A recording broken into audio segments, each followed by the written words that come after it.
time I heard about Uzi was when there was Season 3 Worlds. Was pretty much carrying every game alone. They focused on Uzi. He's still alive. He's still surviving. He stays alive. Since then, I've followed him and I've tried to learn from him. For this tournament, it's been pretty clear that he's a step above everyone else. Uzi dropping the ignite, able to find the initiation. Uzi with an expert dodge. 我觉得我跟他就是比较像是一个团队里面很核心的一个位置吧。Unstoppable Xfinity going to be stopped now by Reckless's damage. Comelter also down, a double kill for the Fnatic AD carry. The way they play around him is probably the best in the world in terms of AD carry being like the main guy in the team. Being that one-dimensional is not always going to work. This might actually be the series where they realize that they need to be able to play more than just one style. This is just the best opportunity we've pretty much ever had as this roster to prove that we can do other things than just play around me. 我有感觉到现在是我整体来说实力最强的一次吧，也是我们团队最强。我来到这里是为了拿到冠军。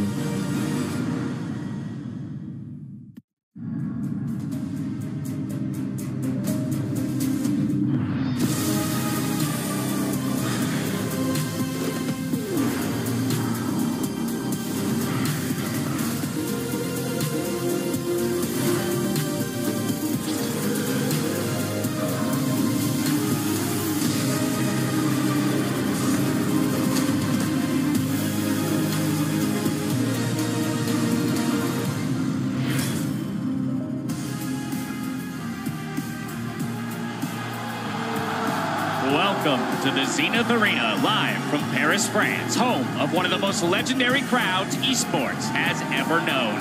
And here you see them now. They do not disappoint with their level of energy and their level of noise as they support their two teams who are about to do battle in our first semifinal bout of the MSI knockout stage. Of course, you're getting a look at the Champs-Élysées here in the City of Lights, a magnificent backdrop for a tournament that has delivered along every stage to this point. Hello, everyone. I'm James Dash Patterson, joined by Joshua Jat Leesman, Andrew Vedius Day, and Indiana Frosker in black.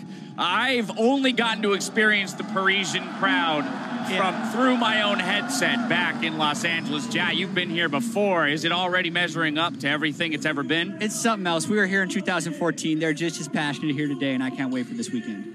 Yeah, just the historic matchup here going all the way It's back to hard to hear ourselves even with our own audio being pumped into our headsets. It's not just us here bringing you the party along the way. It's not just us here bringing you the party along the way.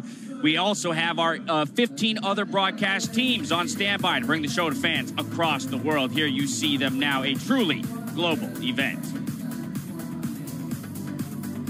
And with that, we are just approaching the time for the teams to take the stage. And so with the energy filling the arena, it's starting to heat up already. I can feel it. Let's send it over to Chips and Noir to welcome today's semi-finalists. Et aujourd'hui, on va s'il vous plaît pouvoir accueillir les deux premières équipes demi-finalistes. S'il vous plaît, veuillez faire un tonnerre d'applaudissements pour les RNG, champions de la Chine, menés par leur leader, le légendaire Uzi. S'il vous plaît, ce sont les monstres à battre, les favoris du tournoi. Ils sont sortis premiers de leur phase de groupe. Encore une fois, un tonnerre d'applaudissements pour les RNG.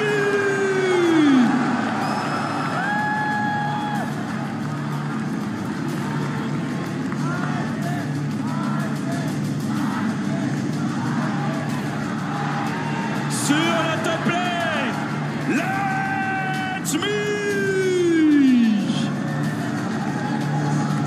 Dans la jungle, le vétéran Corsa. Sur la mid lane, un monstre mécanique, Xiao. Et on a des carries, bien sûr, le légendaire Uzi.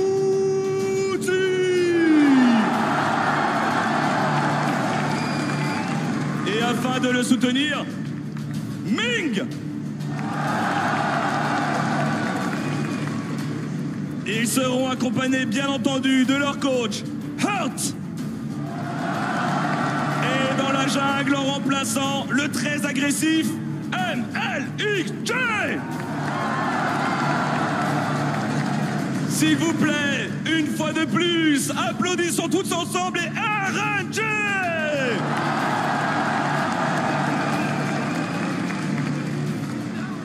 Et désormais, il est temps d'accueillir l'équipe qui joue à domicile. Vous les connaissez, ils sont champions d'Europe. Un tonnerre d'applaudissements, s'il vous plaît, pour les Fnatic.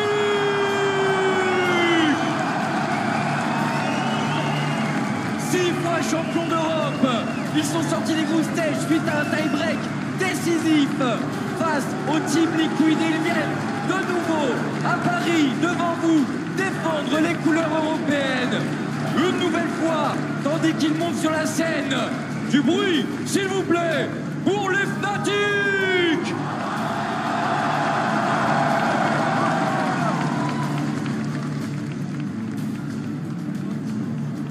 Et sur la top lane, je vous demande d'accueillir comme il se doit le joueur à l'ascension fulgurante, QUYYN.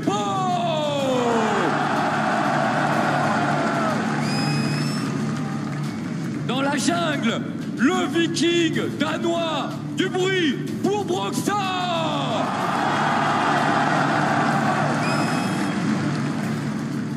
Sur la mid lane, le prodige européen, Caps.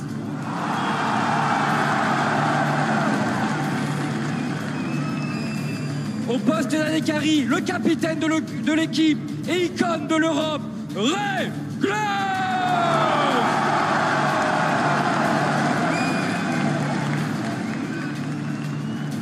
Et au poste de support, l'explosif Unisong.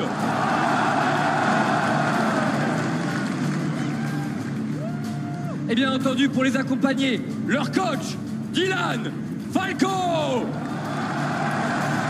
Et au poste de remplaçant, pour commencer ce match, un tonnerre d'applaudissements pour QUYYN.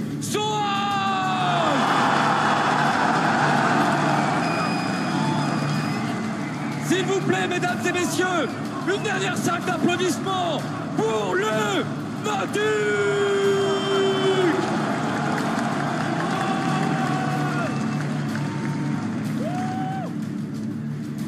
Mesdames et messieurs, les matchs vont bientôt commencer. Et s'il vous plaît, le Zénith, est-ce qu'on est bien présent pour ces matchs de folie?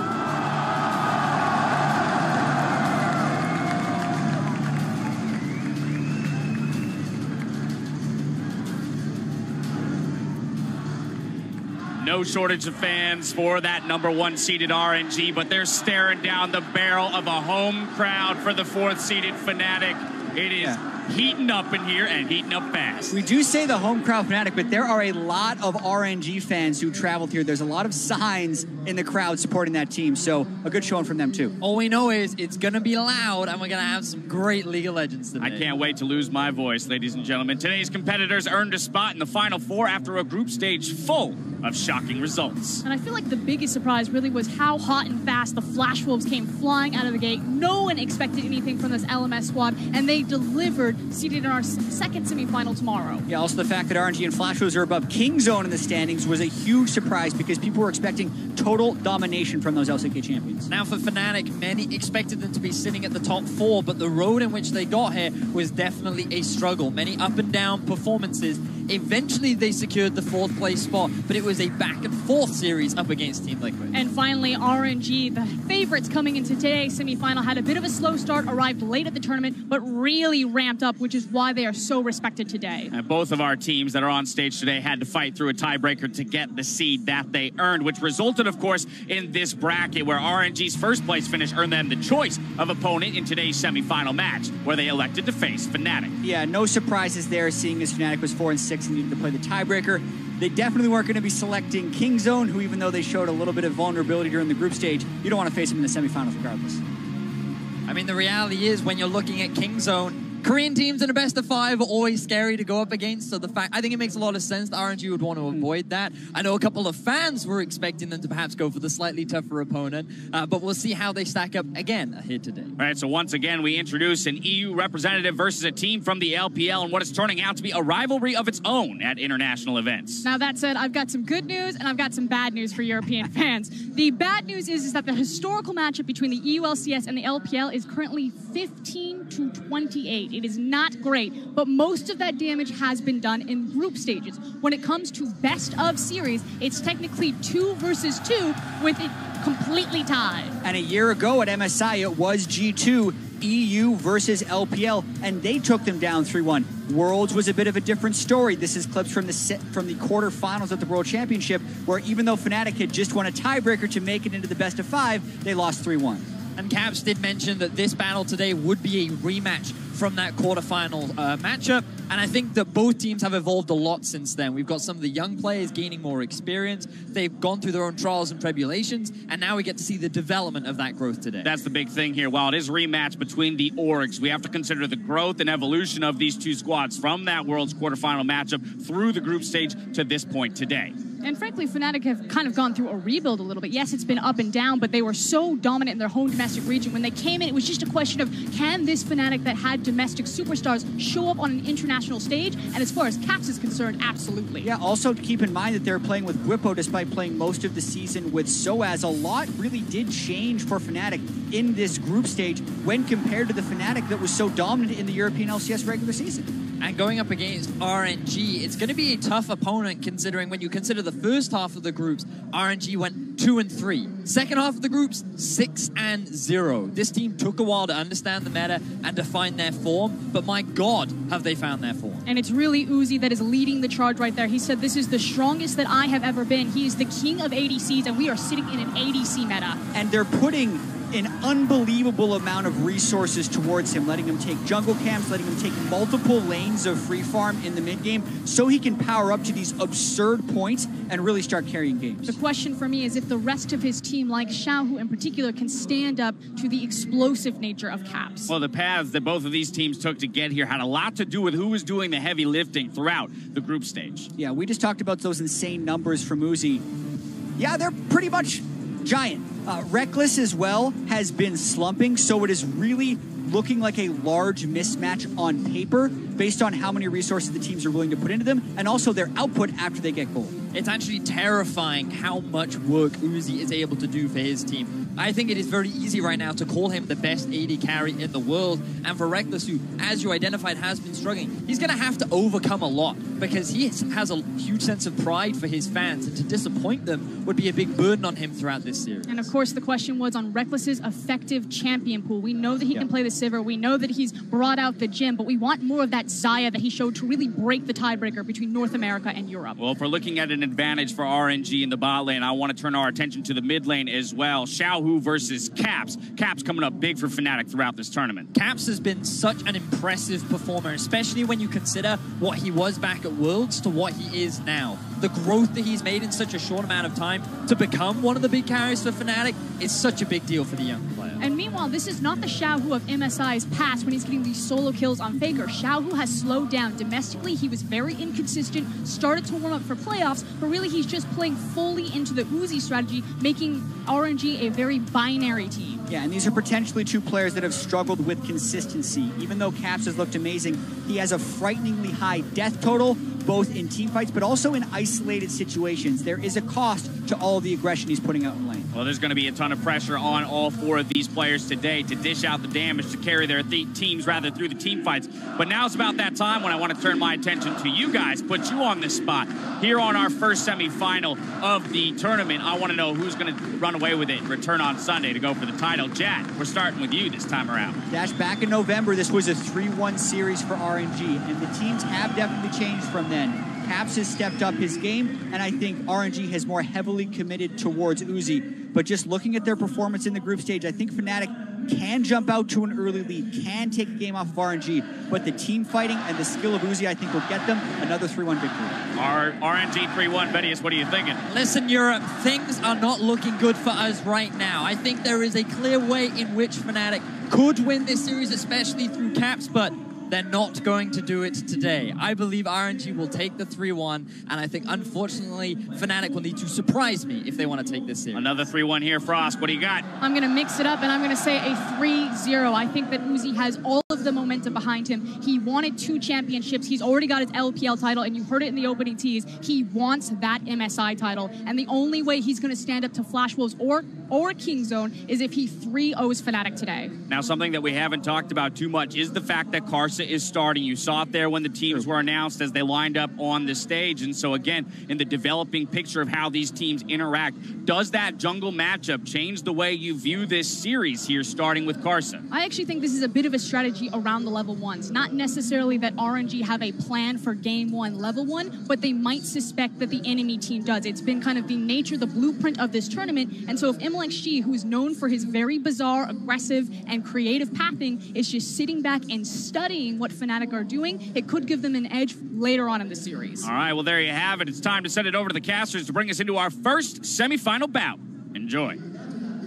Thank you, Dash, and thank you, Paris, for playing a wonderful host. My name is Clayton Captain Flowers Reigns, joined by Martin DeFicio Lunga and Chris Papa Smithy Smith here for this first semifinal. Oh, you boy. boys ready? It's an exciting one. I am so excited. It is going to be a fantastic game. And for this first game, RNG have selected red side. It was their choice for side selection. They were the higher seed, so that's where they want to battle. Yeah, not a big surprise, seeing as RNG is the kind of team that loves to grab things like an early Karma pick for themselves. They can flex into 2 lanes. And also we know they can pick things like Graves against their first pick Trundle. So they have a lot of good answers on the red side. And they already briefly mentioned about Karsa starting. It really does buck the trend, because usually when we've seen these Korean squads come in and start with a jungler, they usually choose the more unpredictable jungler, the more aggressive jungler, and the pathing jungler who really benefits from watching that jungle pathing in game 1 is the one that usually sits on the bench. This time, they're going to the pathing jungler game 1. Like they mentioned, perhaps to make that early game plan from Fnatic predictable.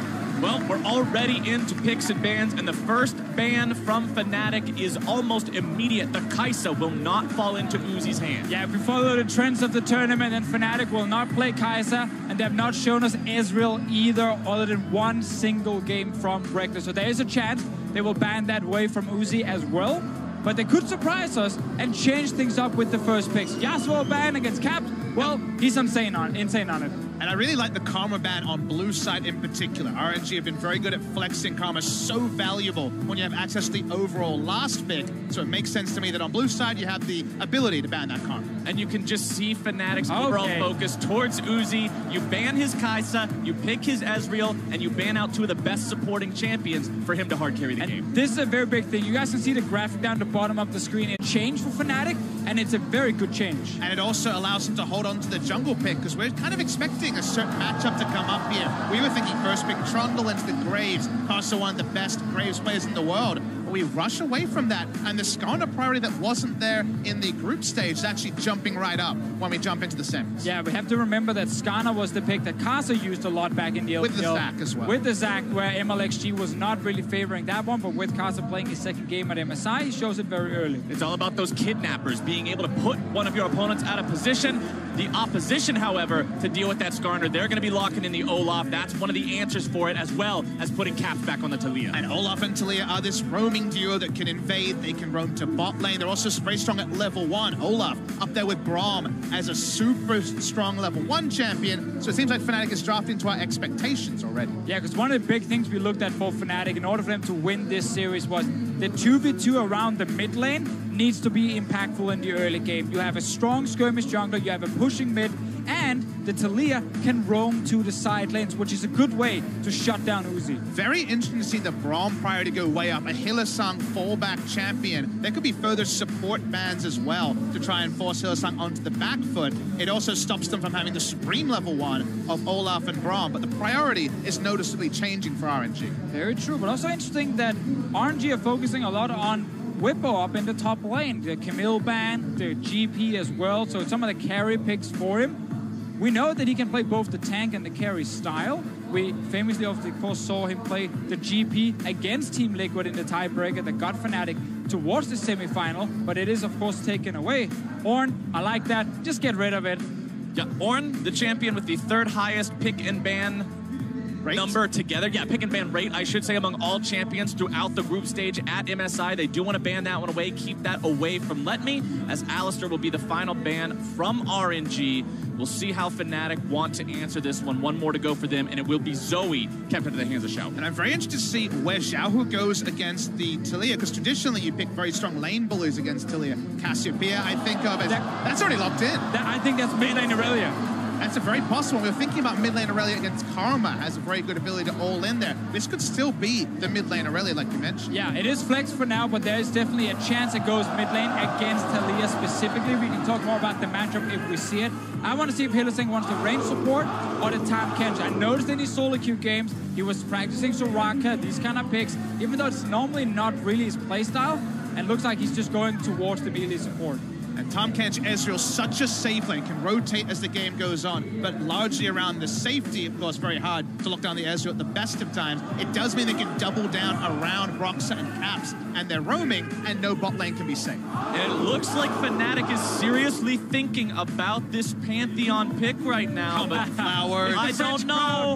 You gotta give it to them. Come on, we're having fun with it. Now, instead, they do want to go for something a bit more in the meta, a bit more normal for what we've seen Whippo have a lot of success on. The Scion is going to be locked. And they have to be very conservative because they need more information about this Aurelia, so they go for basically the strongest available laner with the Orin band away. Now RNG, show us your cards. Where is the Aurelia going is the big question. It's going to be interesting to see with the last pick there, considering all the options if they want to just grab a choke at top lane, or Vladimir doesn't actually fully give us the information. No, we don't have our answer. It can definitely still be Aurelia mid with the Vladimir top on their side. I'm also noticing that Uzi is sitting on teleport at the moment here in the champions. It can still change, but it typically is the Ezreal that grabs TP, unless he wants to go for fast push style in case. Typically the Ezreal, but Reckless has been the one to also buck the trend and go for heal and the more selfish summoner. I was talking to some of the AD carries around the world and saying, if not Ezreal, are there other TP AD carries? The only one I heard mentioned was Ashe, another utility AD carry. Right. The Caitlyn would be matchup. Gave it away a little bit, but you still have to consider the flex option. This is such an interesting matchup, and Xiaohu coming out. Also that we have TP from Uzi coming in this game. He wants to try and fast push against Reckless, but insane pick and ban phase already from game one. Yeah. We're already off to an incredible start, boys, and it's only going to get better from here as we jump into Summoner's Rift for the first time in this potential 5 games here to decide who gets to go on to the final here in only a couple of days. It's game number 1. As you can see, Fnatic taking out onto the Rift now to the cheers of the crowds. Don't know if we're going to get anything at level 1. We have seen a lot of delayed level 1 action so far at MSI. And that's kind of the thing, is that when it comes to the analysts, they were very one-sided on the RNG prediction. I don't think you or I would change too much there. It does feel like RNG are the big favorites, but there's certainly areas of RNG you can attack that were still there, despite the fact that their results were going very one-sidedly positive in the second round, Rob. Yeah, and one of the ways can start level 1 for Fnatic with them getting an invade off, get some information on where the enemy jungler starts. They've actually done that really well during MSI, and it allows them to snowball. They have so much ability to check brush. They have the Ezreal Mystic Shot. They have the Olaf Axe. Either of those hit and good things can happen. That delayed level 1 that we've seen so much recently will happen here. We also were expecting a roaming mid from Fnatic to profit on their side lanes. Get Bwipo or Reckless and Hylissang going. Maybe even the invades of Broxah on the Olaf. They've got that here in the Taliyah. They got it, and also we were questioning a lot of the bot lane picks. Both Hylissang and Reckless with Sivir Braum almost every game. This one here, they show us first pick Ezreal. They have a safe lane and Tahm Kench, so they picked what they consider one of the strongest 2v2s they can grab that can stay safe. It's strong, it's safe, and they also have a combat summoner advantage in the heal because it did end up being the teleport Caitlyn coming through from RNG. We know if Fnatic wants to come out on top here, early game advantages are one of the ways they can do it. Broxah steals away the red buff from Karsa. He'll get himself that nice early advantage, head back into his own jungle. And this is one of the level 1 invades we just talked about, how they can get Broxah in to get him slightly ahead of the enemy jungler. This Karsa in this game. Meanwhile, we're of course looking at the stats of Fnatic's early game, which has been very strong during MSI. It's the late game that has faltered. RNG in their 6-0 run as they entered this game. They had 2 games where they faltered against both Kingzone and Fnatic themselves in the second round robin. They struggled. The early game didn't suit them. They needed a big shift in the mid game. And the early game for Fnatic, one of the guys who's also able to carry those leads and translate them into more advantages for the team, not just himself, Caps. An incredible performance so far throughout the group stage. You can see some of those numbers on your screen right now. Very impressive. I'm still a very young mid laner, 18 years old, only his 2nd year playing as a professional. One thing I wanted to mention is his damage share is right up there, 31% highest for mid laners. He actually still has Reckless pick up most of the team's gold, team's farm. So it's still going to be a very high damage number, and he doesn't necessarily need all the farm funneled into him to pull that off. Oh, top lane, Whippo is going ham. Oh, no mercy right now. Forces out the Sanguine pull from Let Me, who gets himself back. Should have the empowered transfusion here in just a moment, but won't decide to use that. Instead, just goes for the back. Doesn't want to try anything too risky. All right, good stuff from Whippo's side. Minions probably with your Q, the blade surge. And Caps will have to just run away. So this Irelia pick, while it is risky, there's a lot of kill pressure from Xiaohu's side once he gets level 6, and that's Xin. Speaking of risky, Let Me finding himself in a spot caught between 2 enemy players. Roxanne now gonna have to flash away. Karsa looking to make this one happen. 2 versus 2 here in the river. They're able to find first blood for RNG, but can Let Me get himself away from Whippo. Stun's probably gonna come through. Whippo flashing away from them. But he's gonna get killed. Whippo grabs 1 kill, but now he'll surely fall. It's 2 for 1 going over to the side of RNG, but can they get Karsa away? Whippo utilizing the power of the passive, and Caps cleans it up. It's 2 for 2. Bottom side, Uzi having to run away from Hylissang and Reckless as they go in, looking to find the stun. 1 more tongue lock. Flashing it out from Hylissang. Reckless needs a little bit more damage to find it. Ming taken low. Almost taken down. 1 more shot could do it. And Reckless grabs kill number 3.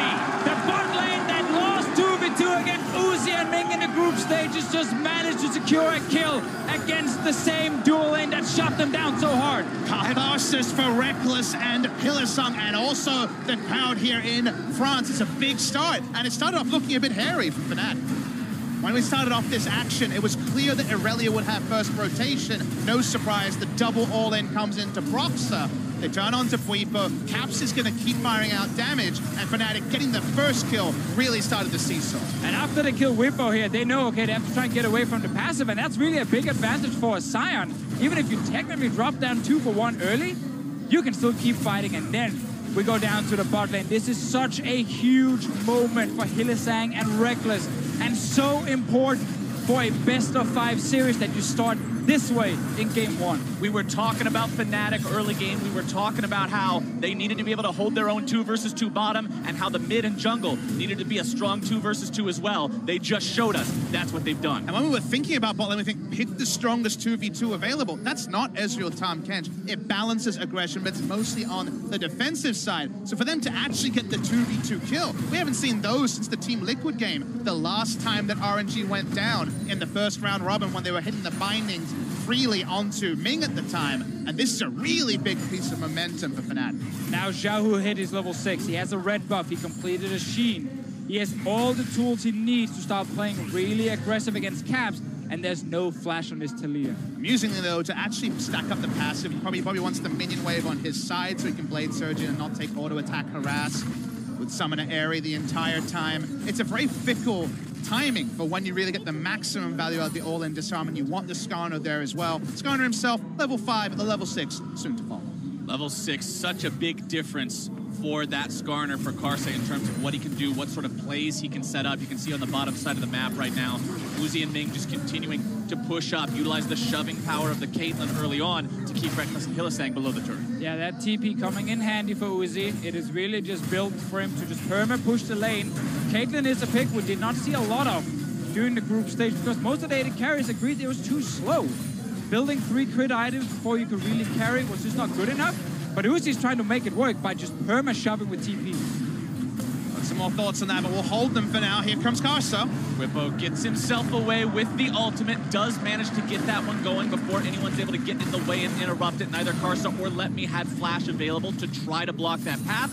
Meanwhile, Caps is going to be handed off the blue buff to just continue clearing these waves and staying safe from Xiaohu. All the AD carries to discuss, I feel like Caitlyn's the one that over the years has been discussed the most, the power drop in terms of combat and team fighting in the mid game. The one thing we've always known is get that BF sword, roam around the map. If you actually got first target in this game as RNG with a smart gank, then roaming around a BF sword, Caitlyn with teleport would be insane, as Xiaohu's coming from behind Caps. To find this one, it's going to be a full-on versus 2. Xiaohu now still looking to find the damage onto Caps, who's trying to cut himself away, unstoppable onto Brox, and Xiaohu having to try to maneuver. It's Carson that grabs the kill onto the mid laner. And we just talked about Irelia getting her ulti, getting her sheen, and suddenly Kasa and RNG are looking towards that mid lane. Small bait, honestly, from Caps' side because Broxer was coming, but then Kasa shows up as well. And Xiaohu had a flash advantage. Caps with no flash, very little he could do after the ult had disarmed as well. So at the end of the day, Xiaohu does pick up the kill. It'll be that window wish to melee champion without flash. But that is exactly what they picked the Irelia for. And you guys said during Champion Select, it's a snowbally matchup. You can't afford to fall behind. The CS is left a little bit wanting, but Xiaohu still 1-0-1, working on the parts for that Trinity Force, on track to hit the power spike when he needs it. Yeah, so if you're Caps, you have to respect that, of course, the fact that this 1v1 is difficult. You have the ulti on this Talia. Looking at the side lanes, Vladimir sitting just with flash and has the pull, tough to tower dive. Bot lane as well, there's mobility from Uzi's and then a jump from Ming. So the lane's actually pretty hard for Caps to go towards and easily set up a kill. But Fnatic, they need to get creative. They need to find a way to start snowballing one of the side lanes. It's that front foot gameplay you're looking from every time you see Talia and Olaf locked in. They don't have mid priority on the bot side. Usually you'd love to be able to roam to the bot side. Not going to be possible. They do have a control ward to play top side. First objective top side in the Rift Herald spawning soon. Right now the Caps and Broxer duo are being stifled. Remember that Kasa still sits with flash and ulti on Descana. He's looking towards the stun, misses. That's the long range stun we mentioned earlier. If you manage to connect that, it sets up a very easy all-in for Xiaohu. Take another look at how they found this kill onto Caps a moment ago. And it's because they had that mid lane priority around bot side where they had the control ward. Xiaohu knew he wouldn't be spotted. Who's baiting who was the question we asked. But with no flash, Caps just can't stay alive.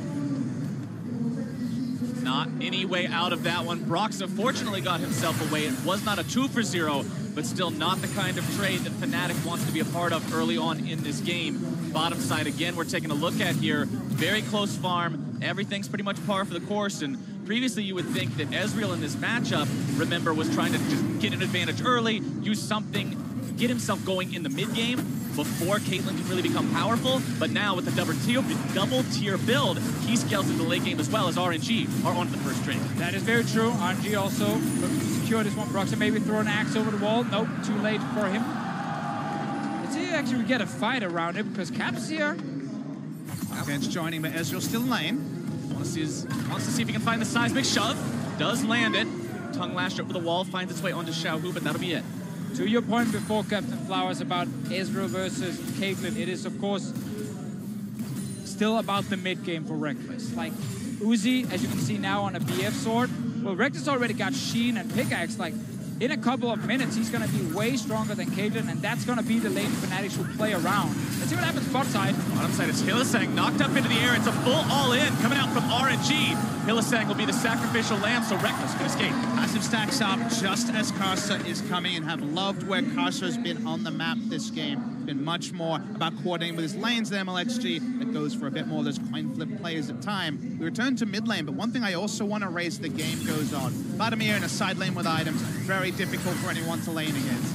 Irelia in a side lane with items, the same story. Where Caps goes, if Fnatic doesn't control the tempo, or if they're not the ones pushing towards objectives and actually forcing RNG to react, is going to be a struggle, because I think Caps will kind of be exposed, because it feels like everywhere around RNG are foes he can't handle in the 1v1. Yeah, Fnatic's only way to win the side lanes is by outnumbering RNG, with Tahm Kench ulti, with Talia ulti, like these very mobile champions. Here's the Tahm Kench ult towards the mid. There comes that mobility, Xiaohu trying to outplay this one, getting himself away. A lot of dashes around, back and forth. Can he actually find the escape? He sidesteps the tongue lash. Xiaohu with some quick feet, but not quick enough.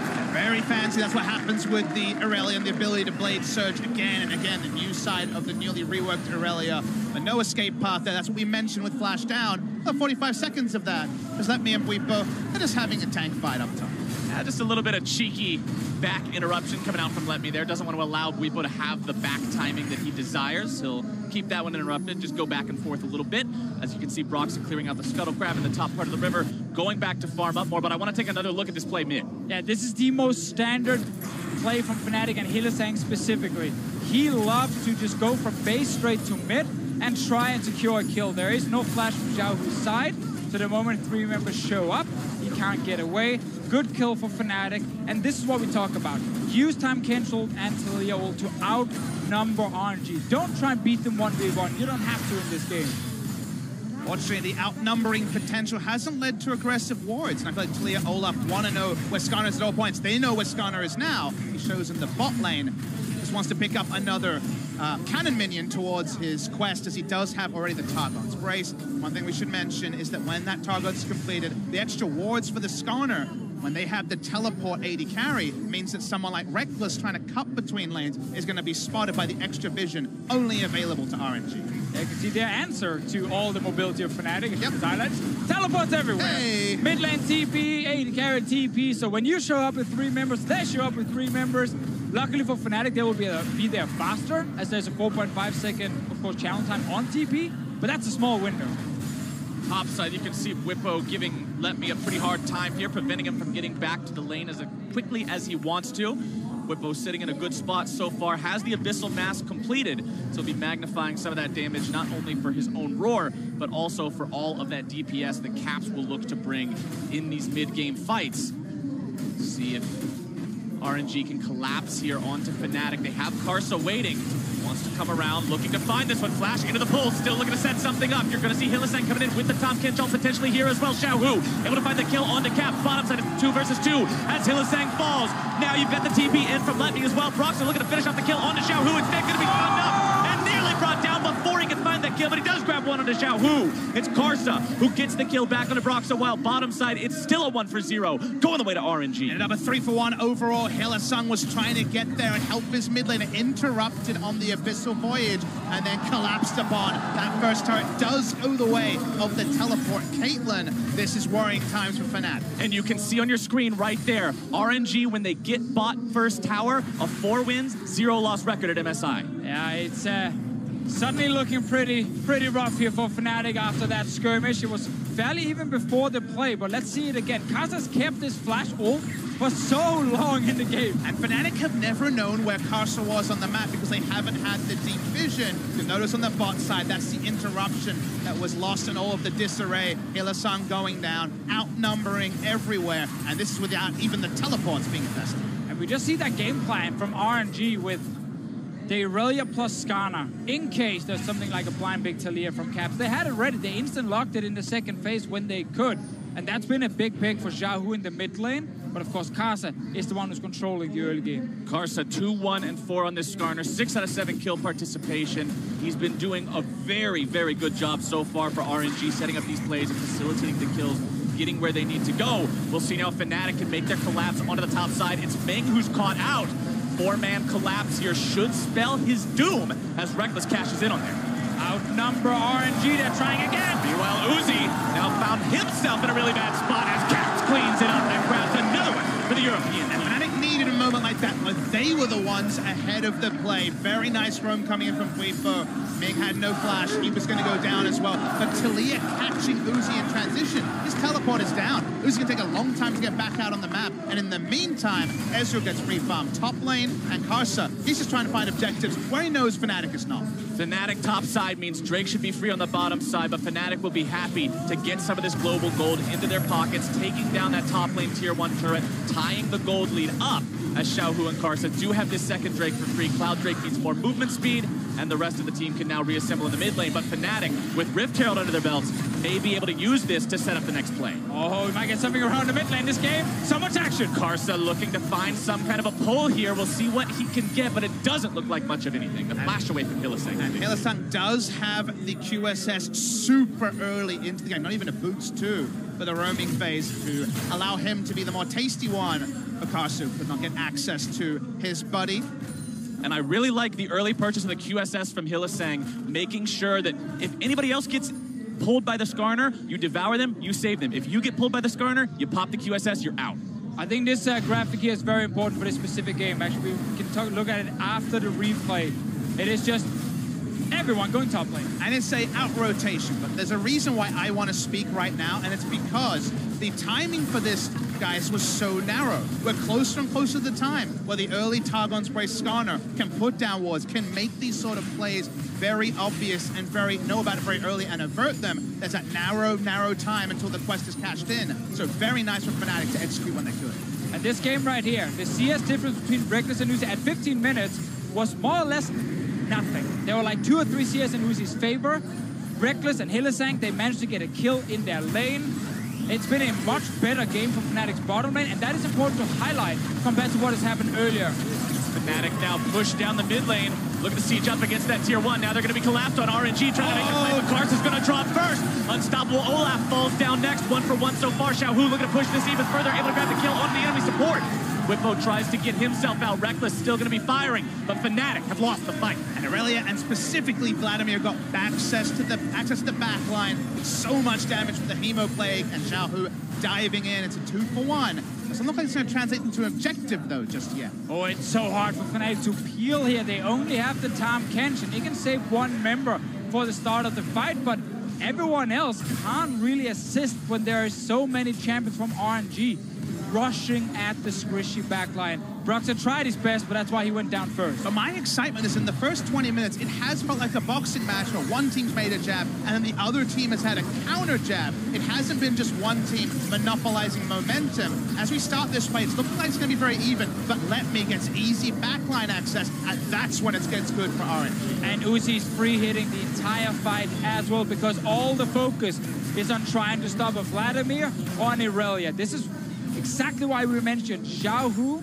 and his snowball pick. If he gets ahead, he's tanky enough and he's strong enough to dive into the back line, and he's hard to shut down. If he fell behind, you can basically just kill him almost instantly, but that's not going to happen. He's going to get hysterics soon. And to the point you mentioned earlier, Papa, talking about how this looks like it's a boxing match, how these teams are just going blow for blow, and the gold is very close. Remember the first time these teams played each other in the opening game of the group stage here at MSI 2018, it was super close the entire time. It ultimately came down to RNG getting a big Kog'Maw ulti that revealed everyone to take the fight that wins the game. Yeah, they played very close games, and honestly, this is the perfect start to this series here. Fnatic's bot lane is doing better than in the group stages, but we still get to see Uzi on a Caitlyn pick up kills in fights, and Xiaohu, of course, on this Aurelia hit. A surprise pick of game 1, down in CS, but up in kills. And also has the ability, eventually, whether it's in the side lane or just diving the back line in a 5v5, to actually close gaps on an Ezreal, which is usually a very difficult predicament when he hits 40% CDI, regardless of which the Xin upgrades he goes. Can notice on the screen it was Trinity Force Ezreal this time. And speaking of the Ezreal, the Muramana fully charged, 2nd tier, only recently began charging, so that won't be an Archangel's Saros Embrace anytime soon, but he is on track to getting that late game power. It's going to be a smaller window, though, than we normally see, just because Uzi has picked up that first turret gold. He has farmed very well, and he has 2 kills and 2 assists, so he's actually going to hit his 3 items fairly soon. He's already sitting with about 1,000 gold in his bags. Reckless, though, is stronger at the moment. Let's see what happens bot lane. Here's the outnumbering tactic again. Let me outnumber. Drops the Hemo Plague, just trying to buy a little bit more time. TP is going to be coming in here. Uses the flash to get himself away. TP's completed. Xiaohu and Uzi both decide to show up. It's going to be big. It's going to be a party. And RNG brings the whole crew. QUYYN tries to escape, but Karsa's coming in as well to make sure there's no way out. And RNG grabs themselves 3 for free. This is exactly what we talked about, how Fnatic will come down first, faster than RNG, try and secure a kill when they're 3v1. But RNG's TPs, there are many of them, and they will react fast. It takes a couple of seconds, but the moment they show up, they're going to turn it around. And when I saw the Hemo Plague hit multiple members, I knew Letme was going to come out healthy. Talia had not committed trying to use the Weaver's Wall, and RNG said, okay, conga line to Baron, let's take it down. This is what I like to see. You don't just take the fight, you take the fight plus more. Baron should drop rather rapidly, down to about half HP. Fnatic looking to come in, pass flash, collapse on the bottom. Broxah has done some amazing steals in the past, but he won't be able to get in there just yet today. RNG have the Baron low, but they are going to be forced off of it. Xiaohu now going to fall in the back line, trying to fight his way out of this one. Won't be able to, and Fnatic now have access to the pick. All of RNG respected Broxah so much that they stepped away to try and kill him, but suddenly the Baron resets, and RNG, they're low. Responsibilities have changed. It's now RNG's work to shut down Fnatic's attempt here. Uzi potentially getting caught out, and Whippo hits a big ult! Caps goes on a killing spree as Fnatic now have themselves exactly where they want to be. They head back into the pit. Now, Rox is low, but that means he does the Baron faster. Are they going to try this? It looks like the answer is yes. Rox, because of the nature of Olaf, wouldn't be baited out in his ult. They clear the blast pad. Nice stuff, Fnatic, but does that mean Baron? Hylissang flashing over the wall just to hit that blast cone and keep Karsa away. Let Me goes in. He finds the kill into Hylissang. Karsa now into the pit as well. RNG doing everything they can to stop this. Whippo on the front line, stunned up, blocked off immediately. Caps grabs the kill into Ming. It's still going to be a 2 versus 4, but Fnatic can no longer do the Baron. This game is insane. Both teams, we're only 23 minutes into the game, are dancing around the Baron. They're not done yet. Let Me not going to let Fnatic get away. He grabs 1 kill. Can he find any more? Can't quite get another transfusion off, but Xiaohu will like to clean up the mess. He grabs the kill into Whippo. Steric's Gage gonna proc as he makes his way out, and Reckless will still survive. They've been fighting for 2 minutes around this Baron. It keeps seesawing one way and the other. The boxing analogy is really working out. Nice one, Papa Smithy. They're going to have to back away now, though. We finally can breathe. Flowers, a bit of a back rub here. You can have plenty more team fights to go in a moment.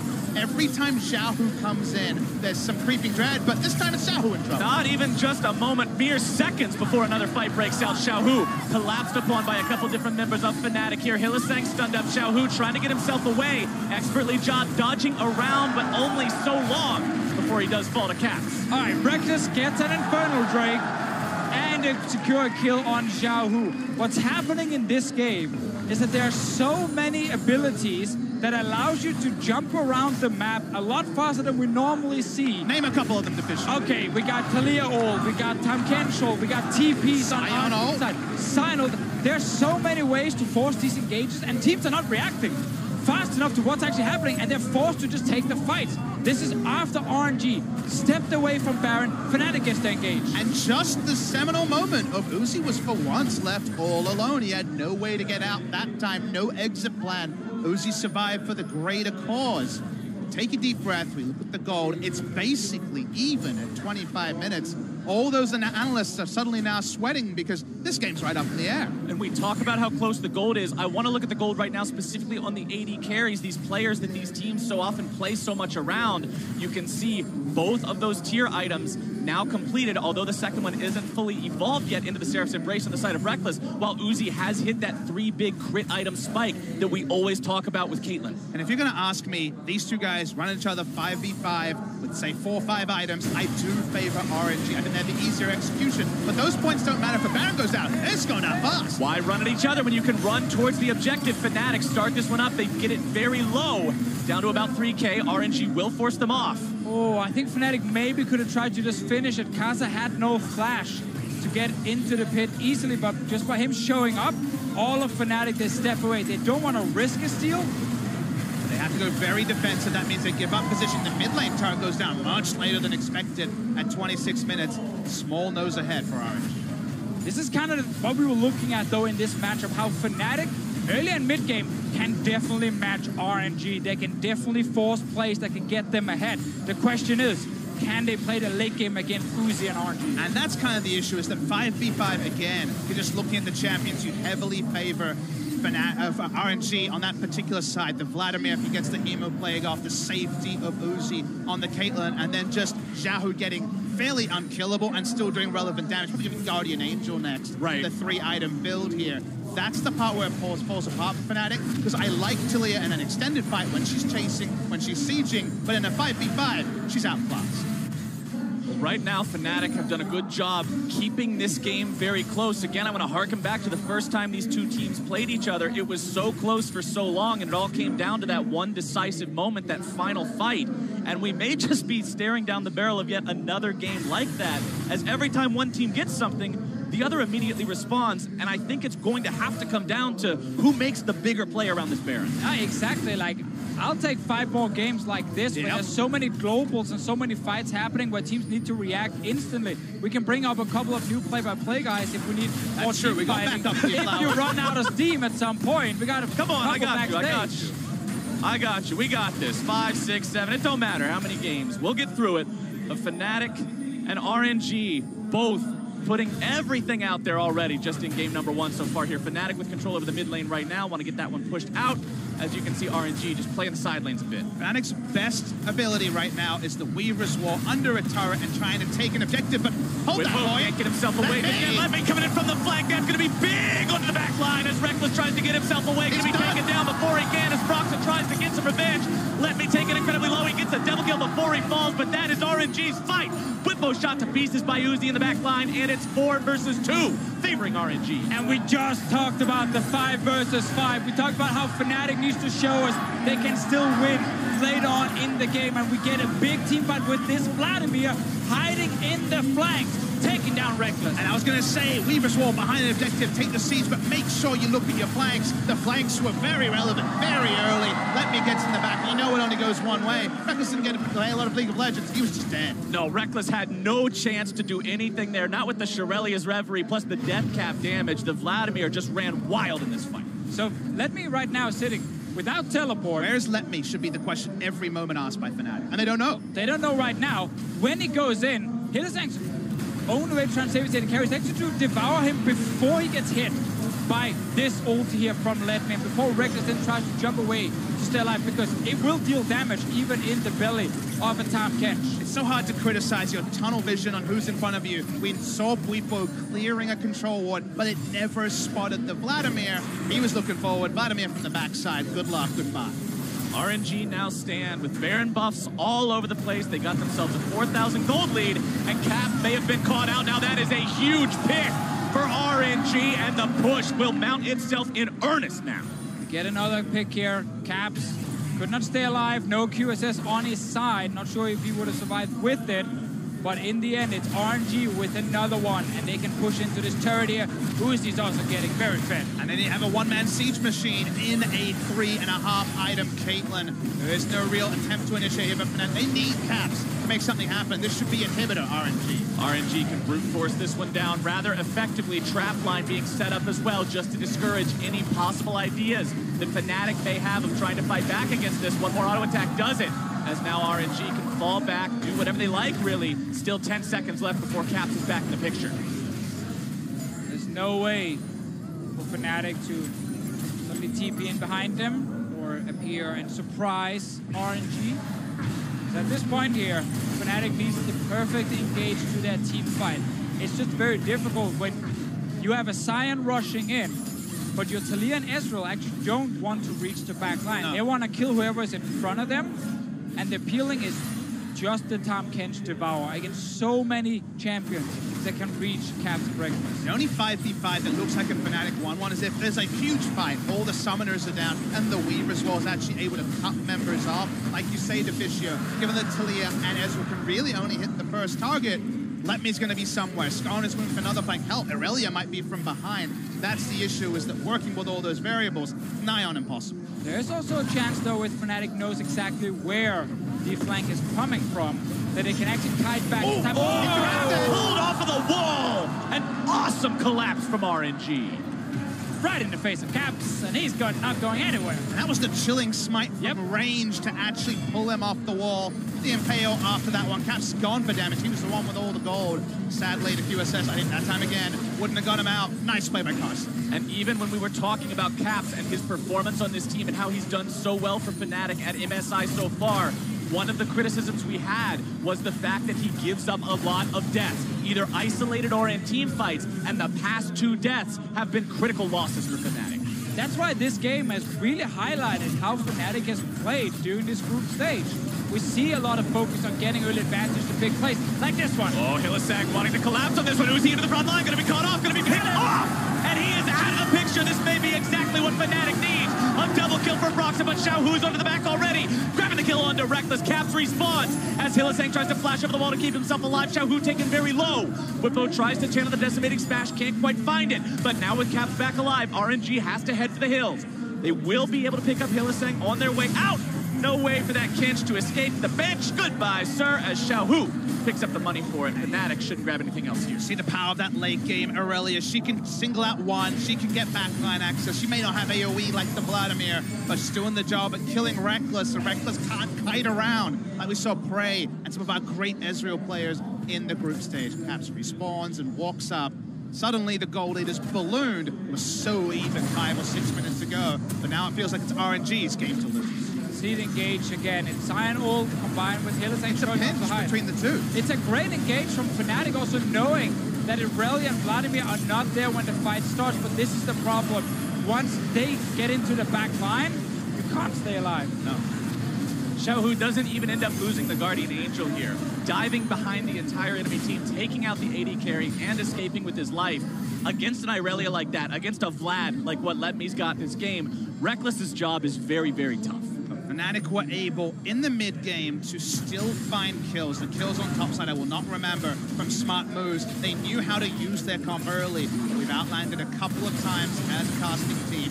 When it comes to the 5v5, the champs just outclassed. I mean, also, I just think RNG, with this smart plan against what they expected to be a roaming mid laner from Fnatic, by bringing multiple teleports on their side, by having a mid laner that can really skirmish against Cap. So if he's not leaving his mid lane, he's going to be under pressure from this Aurelia pick. So RNG had a smart plan to deal with what Fnatic was going to bring. Uzi gets himself away from Whipplo's initiation, and now the 5v5 breaks out. Karsa going to be taken low, still able to find the suppression in the back line. Goes Xiaohu, looking to find the damage onto Reckless. The peel is not enough, and the killing spree for RNG is only going to get better from here. Xiaohu taken low, but it's a double kill for Uzi. It's a double kill for Xiaohu, and that is going to be the ace for RNG.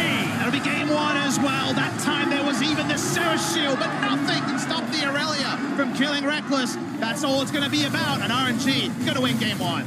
RNG's late game team fighting trumps Fnatic this time around. They earned the victory in what was an incredibly close game, and they'll go up 1-0. This is the kind of game one we wanted to see. Yep. Fnatic, they come out. They have Ezreal first pick for Reckless. They play aggressive in the early game. They get a lot of kills, but RNG show why so many teams now respect them, because they're reacting to this aggression. They are coming in with TPs. They're coming in with a game plan to shut down what Fnatic is trying to do. And while it was back and forth, it could have gone both ways. Once we got to the late game, it was heavily in RNG's favor. It turns out if we can make the three-point plan to try to target RNG also had the humility to take a step back and understand where they're weak. There were those consistent signs that the early game might be a struggle for them, but they adapted well. Was it completely flawless? No. Right. Was it exciting in the mid-game? Hell yes. I think Fnatic can go into next game with the same plan. Yes. Because this comes down to then some of the execution in the different skirmishes you're finding around, or the Baron where we had 5 minutes of just non-stop back and forth. In the end, though, they look at this Aurelia and Vladimir and they say, okay, late game, with just-in-time Kench, peeling for 80 carry is just not possible. They needed to get ahead before that. They've got to be more aware of the flanks as well. We saw multiple times where it was just the Aurelia or the Vlad able to get into that back line. And like you said, with just Kench, you've got to have eyes on those flanks all day long, or else there's just no way for Reckless to play League of Legends. Well, we've had best of fives like this where the big favorites coming in didn't look vulnerable, looked like they were going to be counted out very early. This one went blow for blow a long time. Fnatic will be frustrated with no victory, but at least they know that they can at least get there and attack RNG. All right, to hear more about that explosive game number one, let's now hand things over to the State Farm Analyst Desk.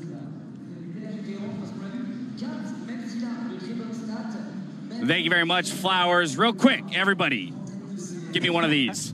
Check that pulse. You feel that? That's 43 kills in 35 minutes. Are you kidding me? Action-packed game one here to kick off the series in RNG. They come out on top with an Aurelia mid of all things. Welcome to the LPL. We like it fast, we like it bloody, and Fnatic got their first taste. It was such a great game to watch, and I love the draft in its entirety because we saw developments from Fnatic, we saw RNG bringing their own essence of uniqueness, and I think overall, both teams had a clear idea of what they wanted to do. Fnatic kind of geared towards that roaming style that they found a lot of success with towards the later half of the group stages, whereas for Team Liquid, for Team Liquid, for RNG rather, they went much more towards kind of a 1-3-1, but then it devolved into split team fighting. It's in the past, but he's let them die. Yeah, and I like the fact that Fnatic was able to make the game not about Uzi versus Reckless, but about Fnatic versus RNG. It got really crazy around the Baron pit, only at the very end where you're thinking like, oh man, Uzi's starting to do damage, but really I thought was more drawn to Xiaohu's Aurelia and Letme's Vladimir diving the Fnatic backline. Now, while we do have the champ select on our screen, I do want to kind of point at two things. Now, Vedius, we were talking about this idea that if you draft for team fight across from RNG, you must execute better on the team fights. And my problem is that when you have Ezreal and Tahm Kench, I don't know how you get a safer bottom lane in terms of creating space or a safety net for Reckless for him to consistently get blown up in those team fights. And it wasn't just Aurelia diving back there, it was also the Vladimir. I don't know what other options you have other than just taking away those champions. You have Essence Shift, you have Flash, you have Tahm Kench Devour. Stand next to Tahm Kench. That is probably the big thing that we're going to be pointing out in just a bit. Before we get to those late game team fights, let's take a look at the early game and the way it developed. We asked Fnatic to create some action in the early game. Look for those advantages as opposed to trying to extend it super late. Yeah, and this one was actually, I think, in RNG's favor up until the point where they killed Whippo. Then is when I think there was actually a little bit of miscommunication, because I think we could have turned the 2v2 here. Caps basically goes in after Whippo's dead, but I think he would have had to run away from this, completely zeroes in on the kill to Karsa. Xiaohu then later thinks, oh, maybe I'd be able to help, but this was advantage Fnatic. Yeah, and then it just continues to snowball from there, and finally Reckless and Hilly find their revenge, and they manage to find a kill in the 2v2. And I think there were just a number of things that happened that neither side expected. Number one, the fact that Fnatic had priority mid with Taliyah pushing the Aurelia under, they assume that they can go for this fight because their mid laner should get there first. But he doesn't. He sacrifices the farm, Xiaohu joins in, and immediately it turns things initially in the favor of RNG. Whereas in the bot lane, they seem to think that they have all this pushing power that they can just freely push up the lane. But Tahm Kench is not a support that you can just freely underestimate. And the moment Hylissang sees an opportunity, they just go for the all-in. And I love that we're seeing so much more confidence from this 2v2 of Fnatic, because that is what many fans were expecting to see. But this game, oh, go ahead. I agree with the confidence there, but my only issue is that once we had kind of these weird skirmishes in the mid-river, we never got to see a moment where Caps was able to execute on that bot lane, you know, Taliyah ultimate. I wanted to see a bit more roaming there, and I don't think that's necessarily on Caps. I think that's on RNG. They set up beautiful traps, making sure that he was never able to impact those side lanes as much as we would have wanted. I mean, there was no time to breathe in this game. It was kills on kills on kills. We even saw a triple TP into the bot lane from RNG to salvage this play. This was amazing. We kind of referred to it as the clown car TP because it looked like one. You're thinking, okay, surely this TP just gets canceled, but then boom, boom, boom. It wasn't even perfectly timed. You're like, wait a minute, it's still going? It was literally a moment we were like, no, cancel the TP. Oh, okay, 2 people. Oh my God, 3 people. Amazing. Yeah, I mean, this is just one of those things, though, where it's we were developing meta within the tournament. We saw the TPs on the Ezreals. Now they're coming out on the Kates, and it's very clear that RNG is looking for fights. They're so confident in the way they stack up against any other team in this tournament when it comes to champion interaction. Yeah, I think that RNG are such a good team fighting team. Like, Frost, you and I talked a lot about it coming into the tournament, where you were like, they play 1-3-1. I was like, no, they play team fight. I'm like, oh, it turns out they play both. But whenever you see RNG versus Fnatic, it always gets to one big team fight at the end. And Fnatic need to find a way in order to either have the better team fight comp or avoid it completely, because every single time, RNG are coming out on top. So let me ask you again, Chad. Where should Ezreal be standing in a late game team fight? Right next to Tahm Kench. He was standing right next to Hylissang, but then he shift flashes away and doesn't get feast until the end. Yes, the ult still would have landed, but they would have been able to disengage a little bit, and this just showed such a drastic difference. Look at Uzi's health bar, 100% untouched in that last fight. And I do want to give a lot of credit to Let Me to find that backline dive, and Vedius, you just talked about how they're able to play a 1-3-1 and a team fight. A champion like Vladimir is so dangerous on a team like RNG.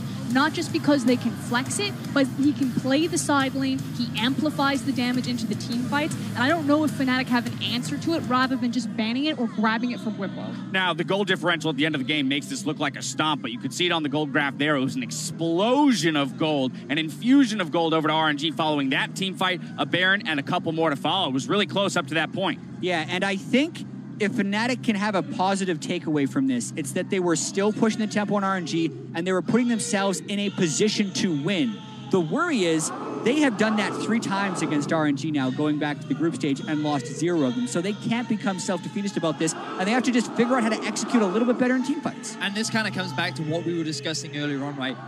These games are going to come down to one big team fight. But if Fnatic choose to draft more towards it, they're going to put their lanes at deficits, which is another way in which RNG will just snowball because we know how dominant players like Uzi are in the laning phase. So they need to find a compromise. They need to find a way in which they can have a solid laning phase while still being able to draft good mid-game team fights. And Vladimir, I think, could be the big pick for that. All right, you're pointing to Vladimir. Fnatic has elected to stay on blue side for game 2 as they have side choice in 2 and 4. So as well as the Vladimir pick, how else are we looking for Fnatic to give themselves some breathing room here within this series? You know, I really liked Fnatic's pick from blue side. I thought the priority on Ezreal was exactly what they needed to do. It's now just a question of, do they feel that they can run this back and just have slightly better execution? You know, team up more with that Tom Kench so you're not, you know, flashing away into danger. Maybe they change up the Sion. I know that QUYYN is very confident on the Sion, but I really do think that a Xin could throw a wrench into plans. He can build the banner, he can challenge the Vladimir in the side lanes, and get to team fights faster. I was going to ask, because it's clear there, we like the team comp they built, but with both a Vladimir and an Aurelia diving in, is there something to be said for removing one of those 2 picks, you know, from the side of RNG so as to create more safety for Reckless in those team fights? Yeah, I think a lot of it is just about being more cognizant of how much diving power they have. As to Frost's point, I did like their draft. Maybe the support pick changes to Braum if they can try and grab that earlier on in the draft and it could block some of Aurelia's skills. But other than that, I liked it.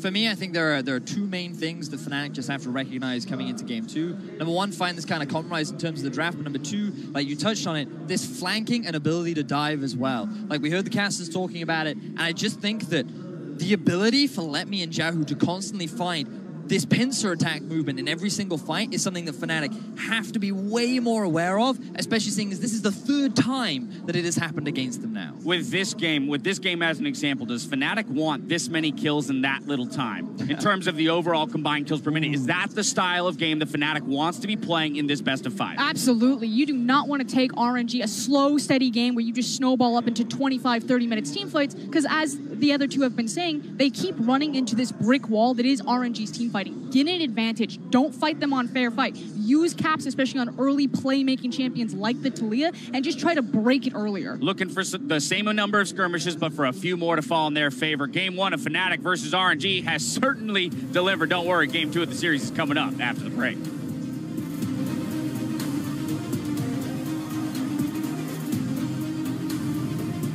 S'il vous plaît, veuillez faire un tonnerre d'applaudissements pour les RNG!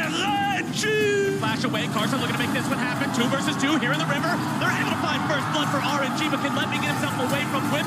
Himself away, TP's completed, Xiaohu and Uzi both decide to show up. It's going to be big, it's going to be a party! And RNG brings the whole crew! Coming though, they're coming. I got K. Nice, kill them all. We need to peel Aurelia. The peel is not enough, and the killing spree for RNG is only going to get better from here. Xiaohu taken low, but it's a double kill for Uzi. It's a double kill for Xiaohu, and that is going to be the 8th for RNG.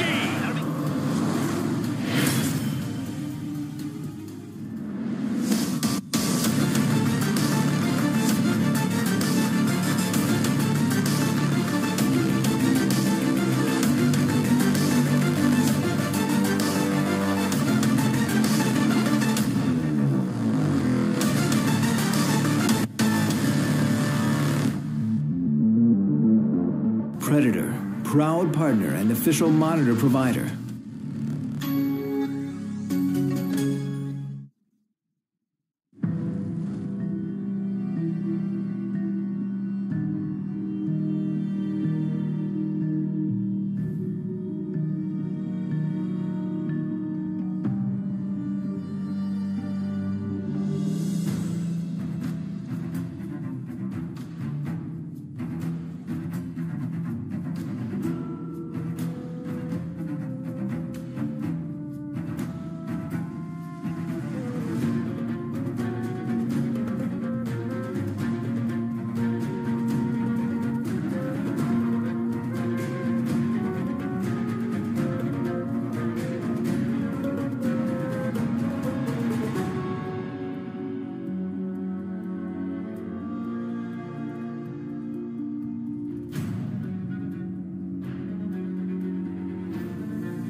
and welcome back for Game 2, where Fnatic hope to strike back against RNG as we prepare for this round 2 of this bout. A reminder that for the duration of MSI, you can rep your region with your team's MSI icon, awarding your server prizes for the region with the most support.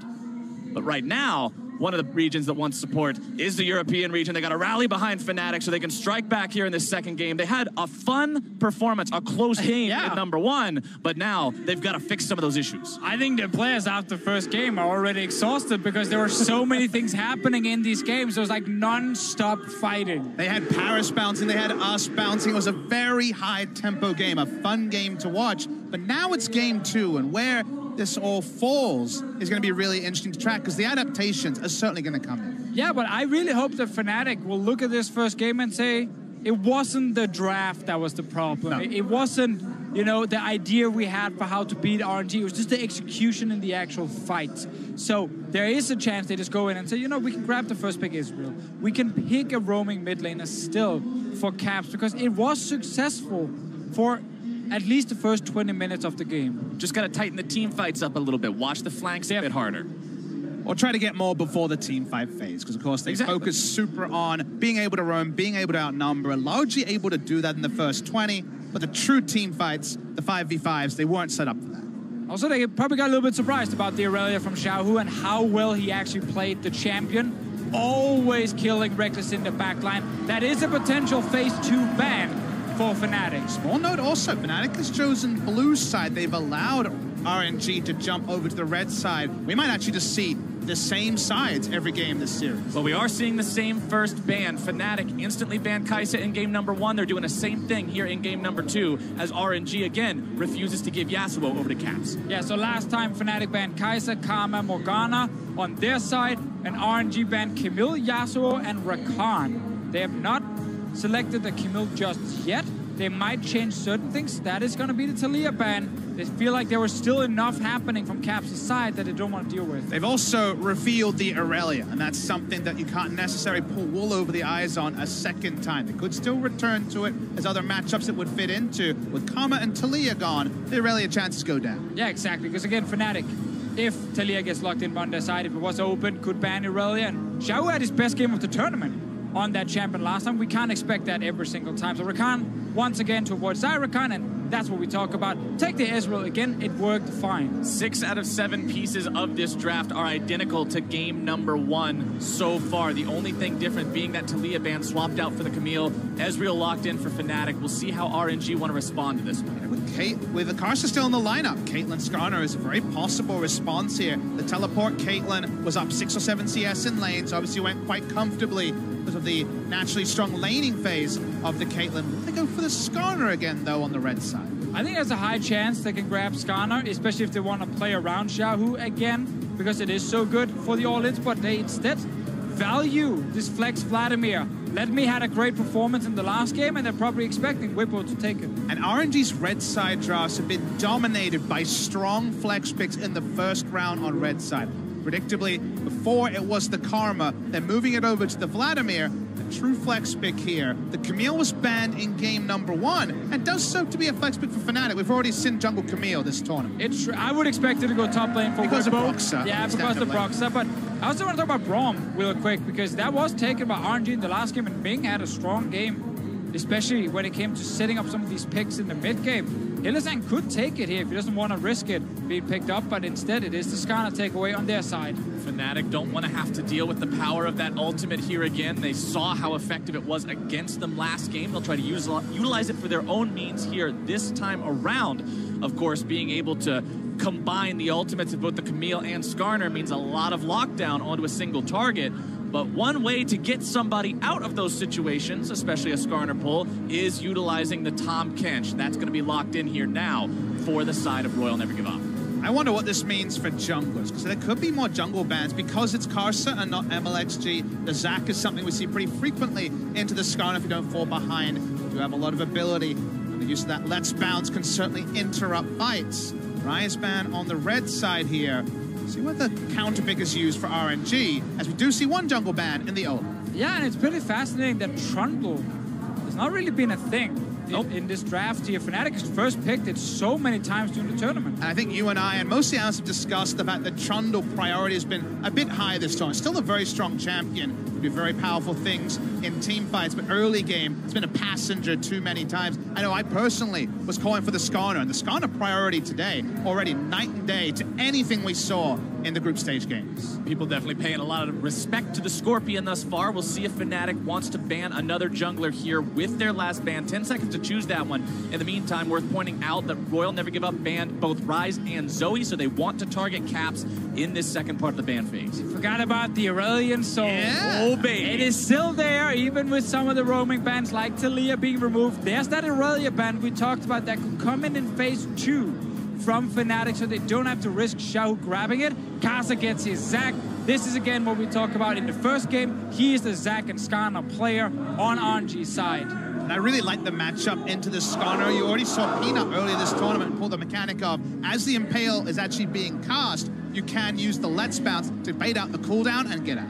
And Reckless hovering the Pantheon again. We have to go all the way back to 2014. 4 years ago. When we had All-Star in Paris, the entire crowd was yelling, "What is your profession?" And of course answering the classic 300 style. And that is why Reckless is hovering the Pantheon. It's not because he wants to play it. Hopefully not, at least. Hopefully no Pantheon AD carry in MSI semifinals, but they are doing what the crowd wants to do. There's a reason that they're playing here, right? This is the hometown crowd. You've got to do what the crowd wants to do, and they will lock in the Janna for support. There it is, baby. And there, you called it, Deficio. I mean, easiest prediction ever, because he will always have it ready. But it's bold. They don't know what matchup is into it now. Because Let Me's largely been on tank duty, there's less of a chance that Kassadin, for example, will come in very strong lane into the Aurelion Soul. We'll see what RNG decide. Let Me can play the carries, but usually Zatai on the domestic scene have been charged with those. I mean, there's also things like a fist you can grab if you're feeling pretty crazy down in that mid lane and you want to really try and see if you can shut down Aurelion Soul. It is going to be the Ornn top lane. If Zatai is in the lineup, top lane sub they could not bring to the tournament with only 6 players, then you think it's going to be a Vladimir top. Would have been very loaded with magic damage as well. Just going to be the Ornn, and it's a sort of lane matchup where if you can abuse those back timers, you get back again and again with the Aurelion Soul, regen through, the roam could happen.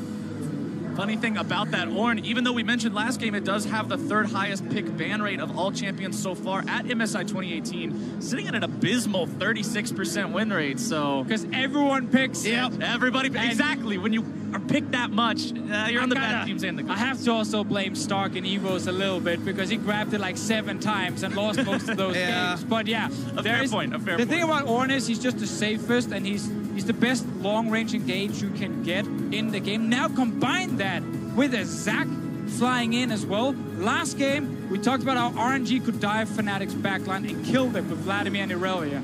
This game, it is insane engage, setting up Xiao Hu on this Vladimir to do exactly the same. I mean, everyone's diving to Fisher. Both sides have crazy amounts of backline. The Camille, we're going down the backline as well. So this could certainly be feisty and very exciting once again. I hope he lives up to the hype that game #1 set us up for. If that's the bar, I just want it to be raised each and every game. I can only dream, but we'll see if they can manage to accomplish that lofty goal as we head into Summer's Rift for the 2nd time today. Game #2 here, and we do see an adaptation. Mentioned earlier, we really liked the response of Uzi to go for this Caitlyn into Ezreal, but that was a TP Caitlyn. Notice we do have Heal, the much more standard combat summoner, taking on Uzi, and the reason for that is they know that Aurelion Soul is packing up and going bot lane again and again. If you take a teleport, it's only going to be gets back to lane. They need the Heal to live. And remember, speaking of needing it to live, last game they lost the early 2 versus 2 in bottom lane and gave up an early kill. The Heal able to prevent such a situation this time around. Oh, we see another exciting thing. Oh, baby. Xiao Hu is running Predator on this Vladimir here. There is so many ways for him now to always buff up his own movement speed and just get into the backline. He's starting with the shoes too. He's ready to go. He's got Predator available at level 1. Take that, junglers, and ready to go with my roaming. We'll see what it means. It means he doesn't have Unsealed Spellbook. His side lane play will probably be limited, and no Ghost either, so he's relying on the Predator and the Shurelias to get into fight. And I think based on last game, it's not too bad for him to not be able to go side lane very often and have teleport, because it's gonna be a massive ARAM in the mid lane, and we have so many tools to engage on RNG's side. They will get that fight. Fnatic, just like last game, invades level 1 near the enemy red buff. Decide to go for this one. They capture the Skarner Spire, which means Skarner at least does something at level 1. Very weak if you don't have that. But Broxah should be able to secure this for himself rather easily. Zac not that scary at level 1. And we saw Zac get shut down when Cuz was playing this in the final game of Kingzone's group stage against Flash Wars. And that was very much a team-wide plan and draft to shut down a jungler. And Soul can certainly do some counter jungling and also pay some attention to the Zac himself, but it's not quite the Hawk shot and the Graves to invade consistently. Broxah still escapes with the enemy red. Kazababi just gonna accept that he only gets a couple of camps on his own side, and invading for enemy red buff is too risky. Cap with a decent start, running out of mana though on the Aurelion Soul. Still a very famous pick for him. And very much so. There's this joke in the EU office about how I always try to predict the Aurelion Soul, and it almost never happens, but he's always had it ready for the important games. It's always been one of those picks where you can't really prepare for it in the draft because you never know when he wants to play it. And this is a team that is down now, 1 game in a semifinal at MSI. This is the correct time for Cap to do it again. And you can see the stats that he put up in that 1 game that he played versus RNG during the group stage of MSI. 5 KDA, 8 kills and assists in 15 minutes, 100% kill participation, 40% of the team's damage. A very strong performance on that team. And we return to the 3 things we identified as ways that RNG could be attacked. The roaming mid lane, of course, the prototype of that is the Aurelion Soul. Reason why we should also talk about something that wasn't included on that graphic. 4-0 and 4 was Caps at 20 minutes. He ruled the early game. They were able to shut down Xiaohu and roam to bot lane and get Uzi behind when they did play it against RNG. But the one thing we also have to keep in mind, got to keep this down to earth, Fnatic ultimately did not emerge victorious from that game. They could not translate the early lead into a late game victory, which is the difference we want to see this time around from Fnatic. We want to see if Caps can find those leads and still get the win from them. As topside, they're making a very early 3-man dive here. Caps takes a lot of turret aggro, and they have to back away. Yeah, the minion wave was not on the turret just yet. Meanwhile, bot lane, here's Karsa. Bot lane is Hylissang, who may be in some trouble here. Karsa flashing backwards towards the minion wave, trying to get the stretching strikes. Fnatic get themselves out, as we're seeing more collapse now from Xiaohu. Remember, he's got the Predator on the Vladimir. Tries to come around, only gets a single unempowered transfusion onto Hylissang. They back away.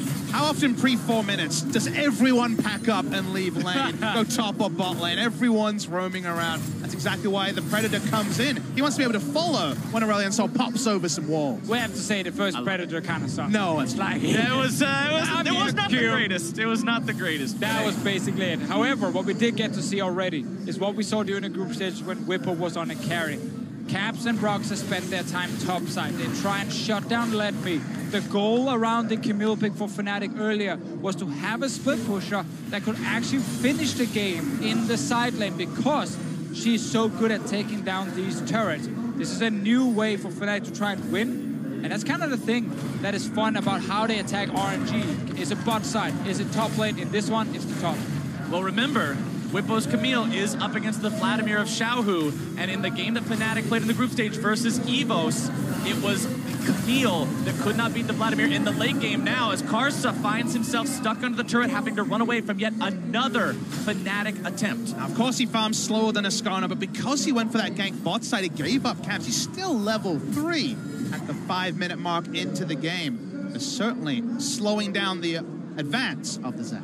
That's going to be important here for Fnatic to keep track of Karsa's level. Bot lane might cancel a recall, and this Vladimir is here. Oh, Xiaohu shows up at just the right time. You couldn't have done that better if you tried. First blood to RNG's mid lane. Caps most likely expected Xiaohu to be back in base here. Did not communicate that he could be on his way to the bottom lane. He didn't even get to use the Predator, so we can't praise that one and say, oh, he surprised him with the speed. No, he just showed up over the blast zone. And the Predator warning might have actually given more information and taken away from the play, but as you mentioned already, Faz, great coordination there from Ming and Xiaohu to pick up that all-important kill. And Let Me already showing a preview. Remember that Let Me, of our players on the Orin, loves to build for lane. Iceborne Gauntlet, Warmogs, a Catalyst. He very much builds to survive, as this is Rewinding to Xiao, who's roam, never spotted, no predator early marker. It's all about Ming knowing his exact timing. There it is. Oh, just so well done and coordinated. Gets him the kill, makes it so he's got that advantage. Now, not only does he have the kill gold, he's up 10 CS over his opponent. Xiao Hu's in a wonderful spot. The man's never going to shop, apparently. He's a madman, sitting on 2,050 gold. Started with the boots and the refillable. Never gone back to base, and another reason why. It's opening up a nice CS lead over his opponent. Gets the Empowered Transfusion down, decides to throw out the Hemo Blade. Going to be ignited. He could very well burn away from this Xiao Hu. With a questionable play there. Yeah, that was a very easy kill for Captain. He can go straight to top lane. Top side now, QUYYN taken down to 200 HP. Let me know level 6 available. This is critical. Broxa does have ultimate. Let me now just finds himself onto the ultimate, but they grab the kill anyway. Broxa doesn't even need the sting. FNC find another kill. We talk about the fact that the gold is unspent means that he's not really relevant in the lane. He walks up to trade and just burns to death because he doesn't have any beef behind his bones. The guy needs to actually go back to base and buy. Gets a nice shot for bot lane. Seeing the trades continue here. Bit of a level advantage for Uzi. Caps more than happy to be donated that kill by Xiao Hu earlier. Means that roaming that he did now puts him in a decent spot. He flashes forward into the waiting arms of that Vladimir. Broxa is nearby, but there's not much of a chance to do anything you would think. Caps getting himself away with the voice of flying incredibly played. And Fnatic lose none. Surely that was a misclick to flash that wave for Caps, but in the end he actually stays alive. Camille is coming bot lane. TP bottom side. Can QUYYN find what he's looking for here? Issues the ultimatum onto Ming, and that seals his fate. Reckless grabs the kill as QUYYN wants to make it too. Uzi gets himself away with the 90 caliber neck. Completely agree on your analysis of the mid lane. It was a flash in fear. Just saw the Zac coming in, went in one direction, the wrong one. They get out with 2 summoners being used, but bot lane, they use this Zac top side. They go for the deep teleport, and it pays off. QUYYN will lose a couple of minions. Top lane might be a full wave going down, but this game starts just like the first one. Non-stop fighting in every single lane. RNG put their focus on the bottom side. Fnatic put their focus on the top side. So if we just look at the trends here, 81 CS for Uzi and a BF sword. It's working at least to get him ahead from RNG side, but their top laner is going to fall behind. Take another look at how this play happened. The TP shows up, and it's already too late for Ming. The lane is pushed up, so it feels like he has a bit of extra time. Won't lose 2 minion waves with this play. They just go for the easy target. Uzi has heal, knows there's no way out. For the Tom Kench, the extra dive was never going to lead to a kill, but we return to live and see that 9 minutes that bot lane turret goes down for RNG. Turret first blood is just more money in the pockets of Uzi, exactly where RNG wants it. And last game, Captain Flowers, you showed us that when RNG gets the bot lane turret first, they win all their games. Yep. Well, they got it in the last game. They're getting in this one as well. So Uzi's going to get fed, but top lane, Hylissang is here already.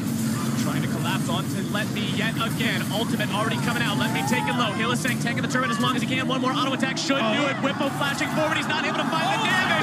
QUYYN is so low. Let Me survives. And Fnatic's dive is a failure for now. They want to see if they can get anything off the back. This Predator going to be Pop Xiao, who wants to make this happen. Still has flash available here as well. Not going to go for it. He knows Broxa is right there. Cap's coming up now as well. And Fnatic, 4 men strong in the top side, means that RNG gets Drake on the other side of the map, but the push will now continue. Still looking to find this kill onto Xiao Hu. QUYYN taking low, the Ignite continuing to burn him away. He may just still go down. He will.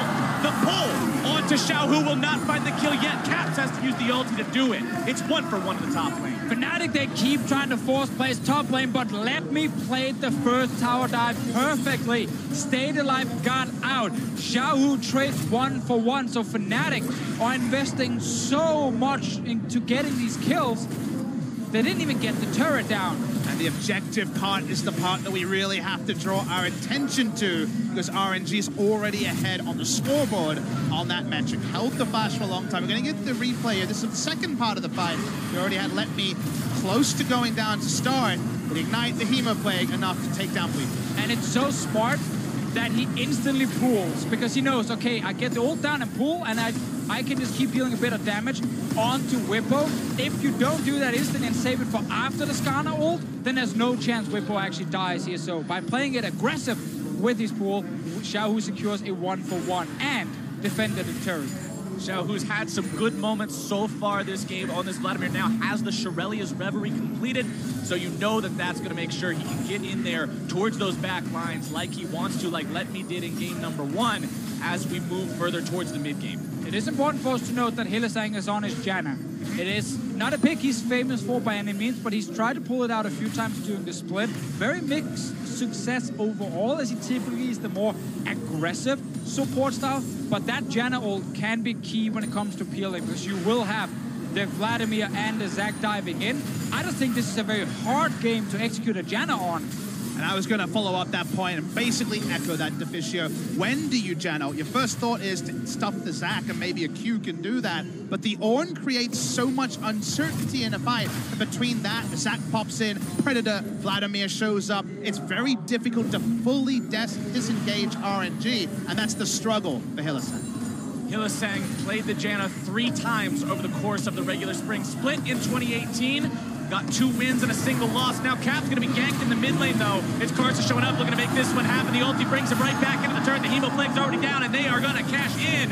That dragon should be Vladimir food here in only a moment. The Sanguine Pool to shut him down. Broxah wants to try to make this a 1-for-1. Grabs the stun now down onto his opponent. Manages to chain it into the ultimate. Excellent use of CC, and that evens it out. And going 1-for-1 is actually decent there. The flash was about 5 seconds away from Caps to get out. He interrupts the elastic slingshot, but still flash up. Karsa's still able to shut him down. It ended up being 1-for-1. It doesn't really affect the mid lane because both the pushing champions are in the death chain.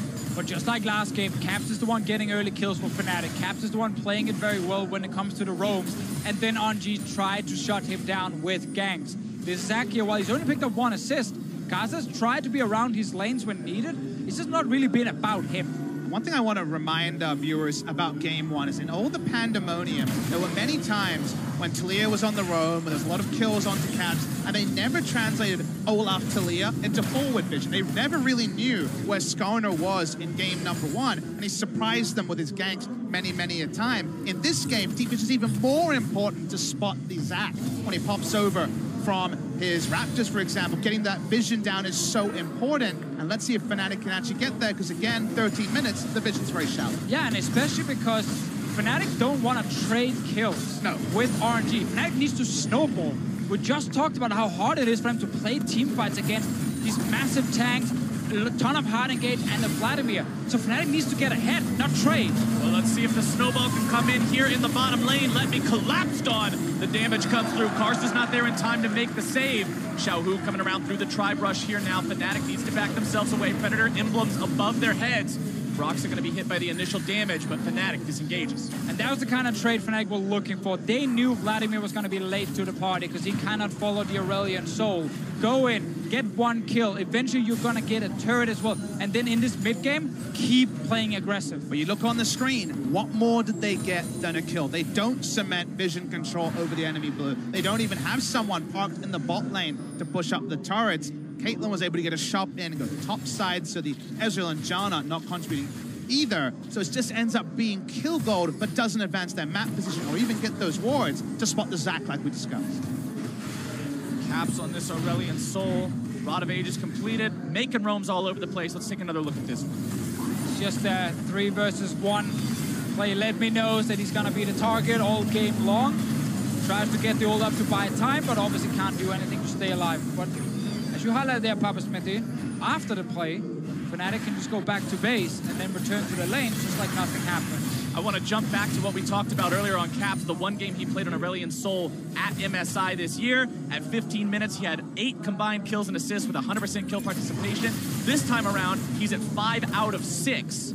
So still putting up some impressive numbers on that champion. Struggle with that stat though, Flowers. They lost that game, and largely it was because they had this huge Aurelian Soul. We still had Reckless getting going on his champion, Tristana, I believe, at the time. And it looked like they could make a great Baron play. They had a great Baron setup team, but they just never shifted vision, never got the Baron started, and then Uzi showed up, and that was all she wrote with team fights. The team fight power of RNG is there in the drop and in the players, and for Fnatic, we're just not seeing them push forward. And by RNG just being even in gold at 15 minutes, it's perfect for them. Knowing that scaling you just talked about, knowing the ability to execute late game, Fnatic, there's a top lane turret that's low. They can try and play around. They can go for another dive against Let Me with Aurelian Soul and Camille. but they need to start getting ahead of RNG or they're not going to win this game.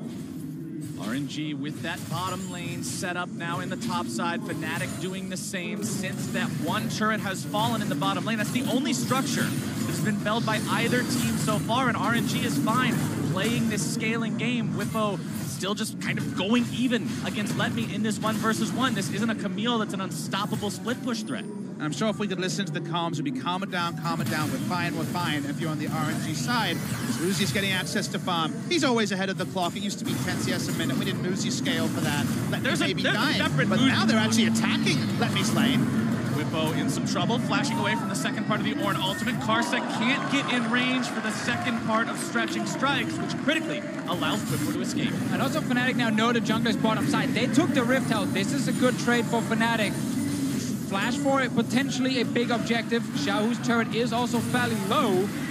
If they can get a top lane turret down and get a 2,000 to 3,000 gold lead plus the map control, Fnatic can keep making picks.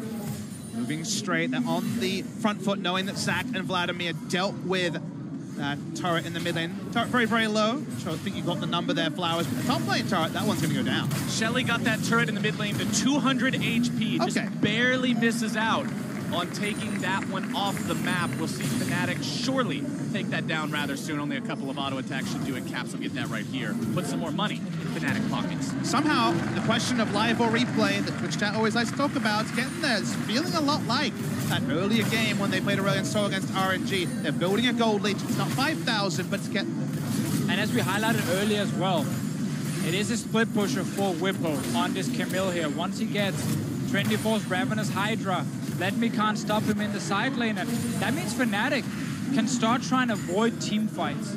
If they know they can't win them, it is difficult against the amount of hard engage on RNG's side, but they can look at QUYYN as the man who can win it in the side lane. But I look at Vladimir, currently has Shurelya's Predator and a Banshee Veil, and I don't know how do you stop this guy RSVPing. If he wants to get there, he will. Nature of Vladimir in team fights, even though both Vladimir and Aurelion Sol have a lot of AoE, Vladimir will always get it on the back line because he's so hard to peel away. Whereas Aurelion Sol's role in late game team fights, he can't even really be a peel for the AD carry because he dies so fast with his build.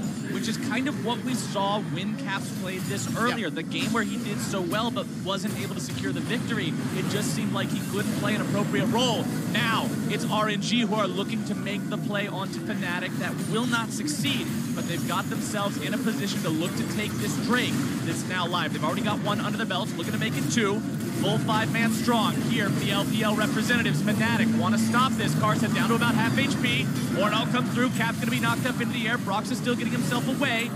Skarner at full HP. Drake down to half. Broxton maintaining his position right on top of this. Skarner's fire is going to be captured. That could be pretty big. Got it. It's still going to be RNG who takes the objective away. Broxton having to flash out, looking to keep himself alive. Xiaohu on the front line, able to find some damage. Goes into the pool. RNG hiding themselves back now. It's Fnatic on the offensive. RNG trying to escape as QUYYN goes off to the side, able to issue the ultimatum, finds the damage down onto the Zac. Let Me drops to Reckless, and Fnatic have found the fight. How much further will they take the momentum on this one? Broxton goes on a killing spree, grabbing the damage. Now down onto Karsa, 2 dead on the side of RNG. Can Fnatic find any more? Reckless still looking for it. Caps wants to make the play on the flank. Sangle pull from Xiaohu. Gets gobbled up by Ming. Gonna be saved for now. Still himself away. He barely survives. Oh, that one gets blocked as well here. We're not in the late game yet. RNG's team fight is not that scary at this point. Fnatic actually got the perfect setup because Let Me's ult was fairly wasted, and suddenly RNG didn't have a good way of reaching that Fnatic backline. Expectations changes from here. Traditionally, Aurelion Sol goes the more utility items. Rylai's already a start, maybe even a Shurelya is coming in. Doesn't have the high AP totals. Late game, it's not late game like you mentioned, Deficio. And the zone control just went on. We have to mention, though, Karsa does start it off with the Baron steal. He gets the steal here. Sad for him, not a Baron, but Drake steal, close enough. And Cloud is the same in NA as a Baron. This here, though, is the fight where, for Fnatic, Reckless is completely untouched in the entire fight because all the engages were either used on stealing a Drake or used on trying to knock off Caps. Let Me has not as tanky as going to be late game. The Zac tried to go out and just exit the fight on the right side, but QUYYN smartly realized he can get his man and take down the Zac. Then there's no front line, and Caps jumping over stopped Uzi from disengaging and got the more kills. And look at the damage in that fight. Over 8,000 between the two carries on the side of Fnatic, both just given so much opportunity to unload that. Carries on the side of Fnatic, both just given so much opportunity to unload that damage. But now, the Baron is live. We're only just now cresting the 20-minute mark. For all the action that we've seen and all the attempted plays that we've seen so far this game, we're only this far into the game. So now, I want to see how these teams play around the Baron, because remember in game number 1, they danced around it for 5 minutes. They did, and if you're a Fnatic, this is a good way for you to potentially force another fight on RNG while you are still strong. This reckless Ezreal here, 24's tier upgraded. He's ready to take the fight against Uzi. Xiaohu is the main person you need to be scared of. Great first game, second game, also picking up kills on this Vladimir here. We talked about the Predator earlier, plus Shurelius. Like, he will get in the back line, but does he have enough damage this early on in the game to burn through the Janus shield and a Monsoon? First thought is no, and you also asked the question of Caitlyn getting 3 auto attacks onto the Aurelion Sol when he tries to zone. That also right now is not going to be taking down the Aurelion Sol. Only just the single Zeal item and Infinity Edge complete. So there's still time. It's still probably 3 to 5 minutes where if you start the Baron and turn, get the right turn with the Camille, profit could be big for Fnatic. Yeah, but also look at the Camille in the bot lane. We're getting a preview of what's going to happen later when she sits and split pushes. She took down the bot lane turret. Couple of hits on another turret with the Sheen and her Q proccing every single time. Like, these structures die very, very quickly. So RNG, they have to force a team fight to stop QUYYN from pushing. And because Let Me was targeted, for once it's not built for lane. It's not Iceborne, Golden, or Warmo. It's going to be the Frozen Heart. It's much more team fight utility. He's going to be able to take less strong trades as that inevitable march of the Camille happens.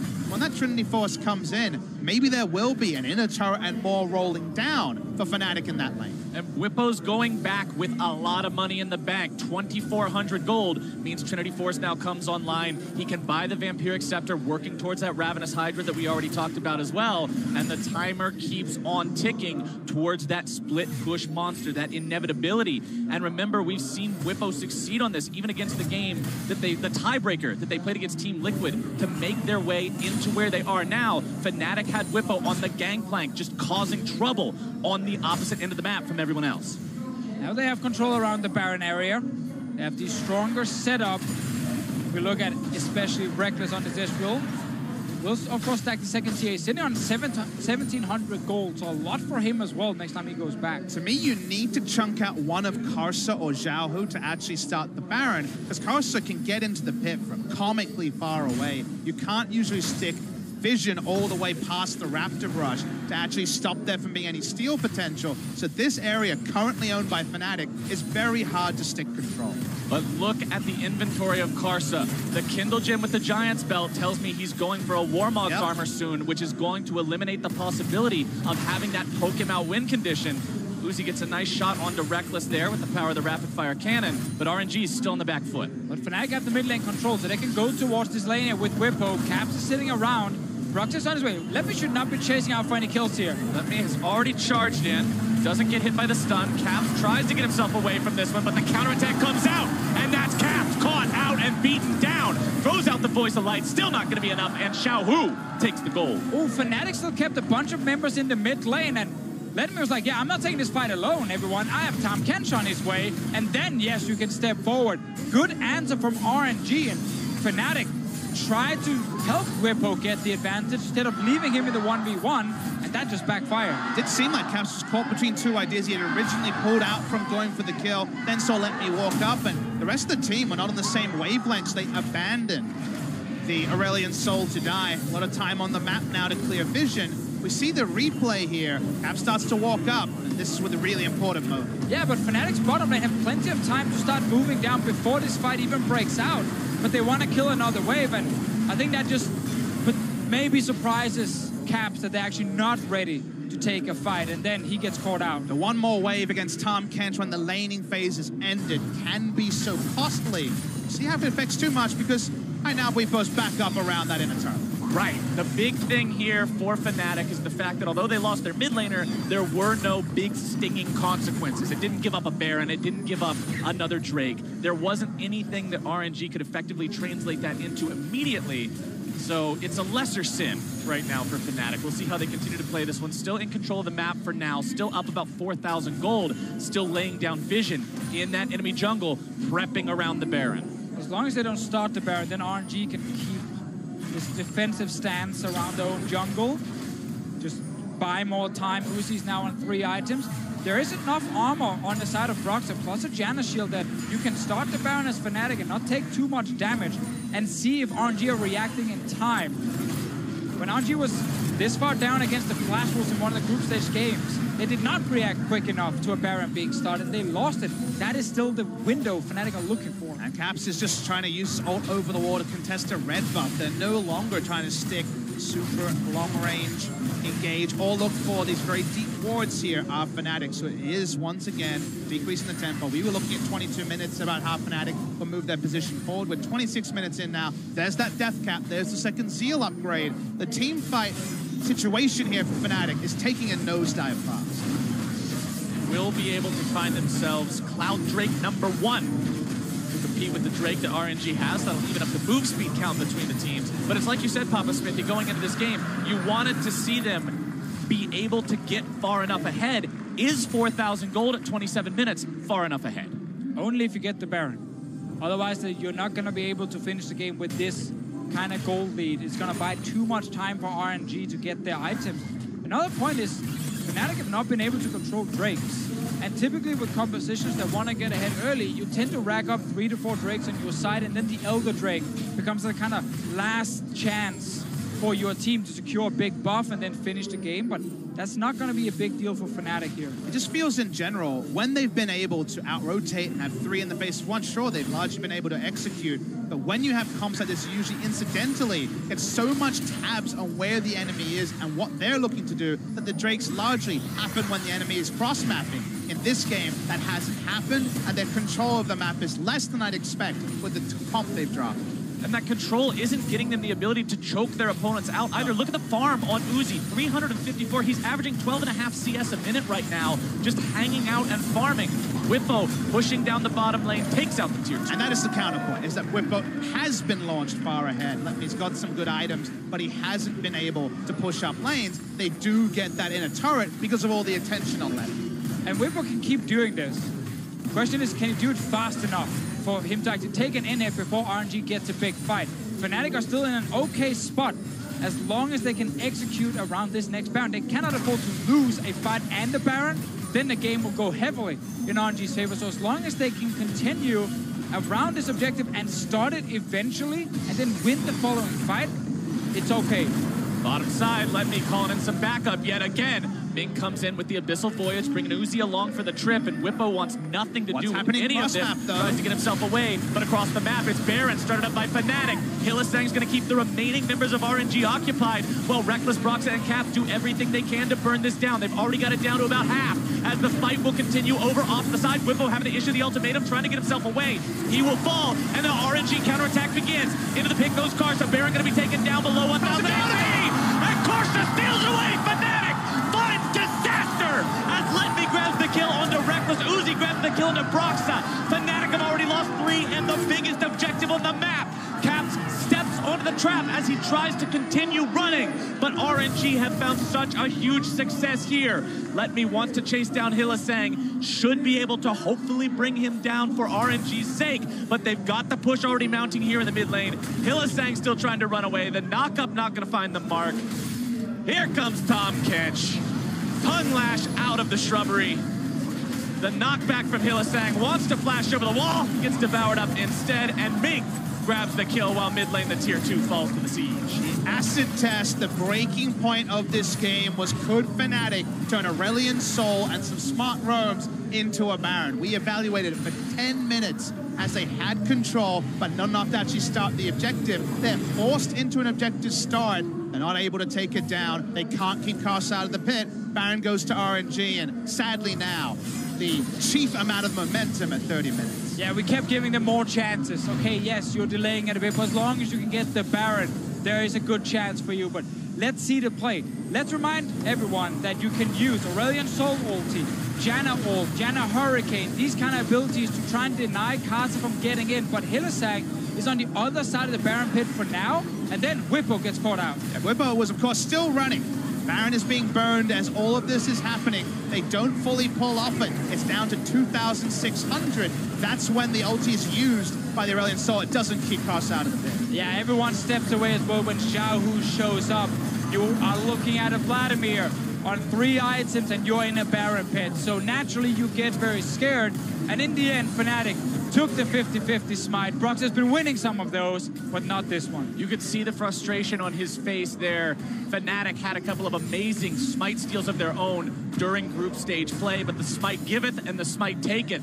And now it's taken them into a spot where even though they've controlled so much of the game, RNG is once again behind them. And if this game somehow extends to a second Baron, if the game doesn't end by then, consider that RNG have 2 Warmogs tanks that can shrug off Baron damage and peel again and again. That wasn't Fnatic's equation. They don't have Warmog. They have much more squishy damage focus or target acquisition tanks in the Skarner. So the Baron dance for RNG is much simpler when we get to that point. Fnatic are trying something here. They're sending Cap to the lane of Whippo, but he realized, okay, nothing is happening. And RNG, of course, with the Baron buff, can just push straight down the base. So we call this the piggyback strategy in the LCK, where you bring your mid lane and try to crash a turret and an inhibitor as the enemy goes. But with Caitlyn going for a siege, you can see already a lot of damage done to that turret. Bottom side, Whippo gets collapsed on. Let Me and Xiaohu working together to burn him away. And without that side lane threat, it's now Fnatic looking to make the play onto the remaining members of RNG, but TP comes in. Karsa still looking to make the play, tries to use the ulti, instead going to be ulted back by Broxa.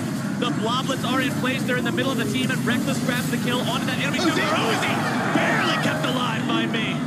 They can chase though. Reckless red buff. Reckless does manage to find himself a double. Wants to make it a triple. Broxa gets the chilling smite down. Uzi tries to get himself away from this, with more damage coming in from Reckless. Wants to go forward a little bit further. Needs another arcane shift into a mystic shot. And the triple kill for the AD carry. RNG sent back their mid laner to kill Whippo. Suddenly, there are 3 members only of RNG pushing for that top lane inhib, and Fnatic, they realize they just charge straight at them. First communication lapse in the series also for Karsa, who goes in to buy time. He dies and then collapse on point from Fnatic, able to jump over the walls with Aurelion Sol. And this is a sort of gold injection Fnatic was looking for. And we have this Ezreal here with the double tier. That is a strong build now in the late game. Reckless getting the kills. He's the person who really wants to step up and be the big carry against RNG.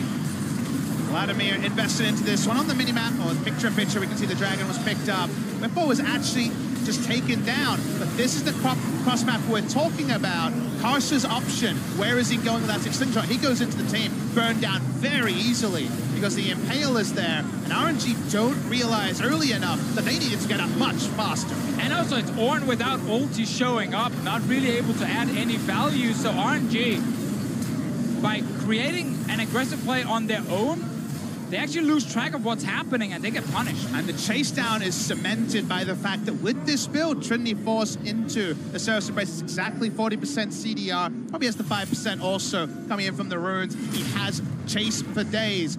The short cooldown on the arcane shift, so nicely executed by Fnatic. You can see, though, despite the tragedy that just befell them at the end, RNG still got a lot of money out of that Baron. Over 6,000 gold in total. Brings this game to dead even. 61,000 to 61,000. Drakes are identical even. This could go either way. It could. Definitely Fnatic finds a way back in this game here after losing that Baron. Reckless on this Ezreal, hitting the turrets.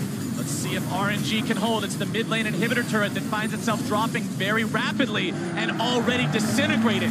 Now by the side of Fnatic, the Ornn ultimate comes through, finds its way on multiple members. Hylissang knocked up into the air, immediately killed. Caps tries to escape. Little by little, they whittle away at the health. The redemption comes through, but the Zhonya's is going to block it. A double kill over to the side of Xiaohu as Letme continues to hold the line against Whippo. He wants to get in, take down that inhibitor turret, go for the inhibitors themselves. Whippo's trying to provide a threat, but RNG is pushing straight for the base instead. All they need is for Let Me to hold the line here at the Nexus. Broxa wants to try to defend the base. It's a big push from RNG coming through the middle lane. They've got one minion, and if they protect it, the backdoor bonuses will not be available. RNG down the mid lane have the turret already going for the inhibitor itself. Uzi putting the auto attacks into this one, should be able to find it. Whippo getting himself back from that bottom side. And they get the 2-for-1 special here, Flowers. That's the question they packed up, ignored. The Camille taking down one inhibitor. They get the turret, but they don't actually cement a second inhibitor. They know Baron is spawning, man. Baron is spawning about 20 seconds. You don't want to stay too long in the enemy base and then be caught with your pants down. They're picking straight forward. Caps is alive. There's no control wards for RNG to drop just a single ward, as you can see. So their setup is not going to stifle Fnatic. Oh, he gets interrupted. Karsa makes it over the wall. The tornado not quite in place to interrupt him beforehand. Could have been a big pick there for Fnatic. But that was the important thing for RNG by trying to step away, was you get a chance to go back, spend your goal, and then get ready for a Baron fight. Karsa is still around, didn't get to recall just yet.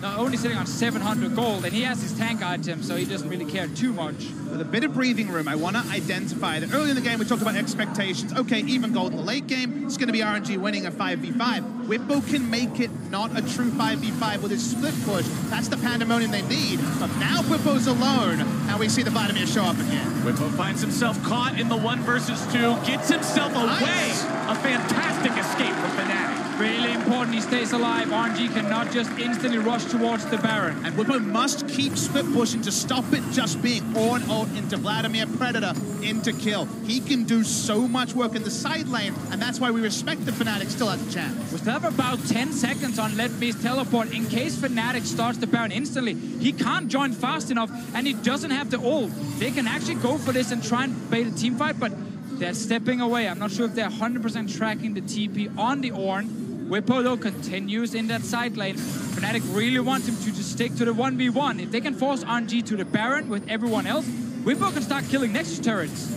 Play the Ruin King, double tier upgrades. How fast can Fnatic burn the Baron? And inevitably we see Xiaohu do exactly this. Xiaohu again looking for Whippo, wants to stop this split push. Fnatic burning the Baron down rather rapidly. Whippo with another fantastic escape. RNG moving into position, looking to stop Fnatic. TP into the pit from Let Me. Broxa still hanging around. Baron down to 3k HP. Karsa wants to come over the wall, channels the slingshot, makes his way into the river. Baron health resetting now, putting us back to an even state. Whippo stayed alive, but he's now in the top lane, so he's not a threat against the Nexus turret bot lane unless he TPs in. That means RNG can start the Baron and look for a team fight. RNG know they have to go right now. They're down with the teleport advantage. It's Karsa going in, looking to engage right on the enemy team. Broxa's already going to be taken down. No, Smite's still down.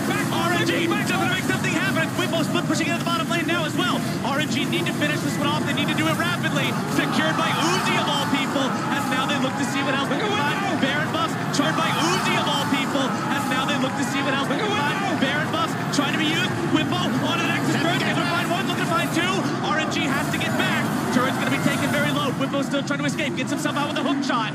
As RNG get one objective and Fnatic get another. Okay, they're getting things, but they give up on the Baron. They know that if RNG control the pit with their double warm-ups, they can turn and get a lot. They don't quite make it a naked Nexus. They can't take down both the Nexus turrets. They get close. Well, we keep seeing why Fnatic want to play this Camille, why they value the ability to take down structures so quickly so you can keep that split pusher as a win condition. EVOS earlier in the MSI groups did this to Fnatic with a Camille, and they're trying to do it to RNG. They're learning from what works so well against them. Ultimately, remember though, Fnatic did defeat the Camille split push, and it was a Vladimir that stopped it. If Xiaohu can do the same, that could end Fnatic's win condition. But now they found the collapse onto that very same pit. Xiaohu nearly going to be dropped down. Does keep himself alive just barely, but it's a big pick for Fnatic. They will end up being able to find that one. Hillisang now dropping.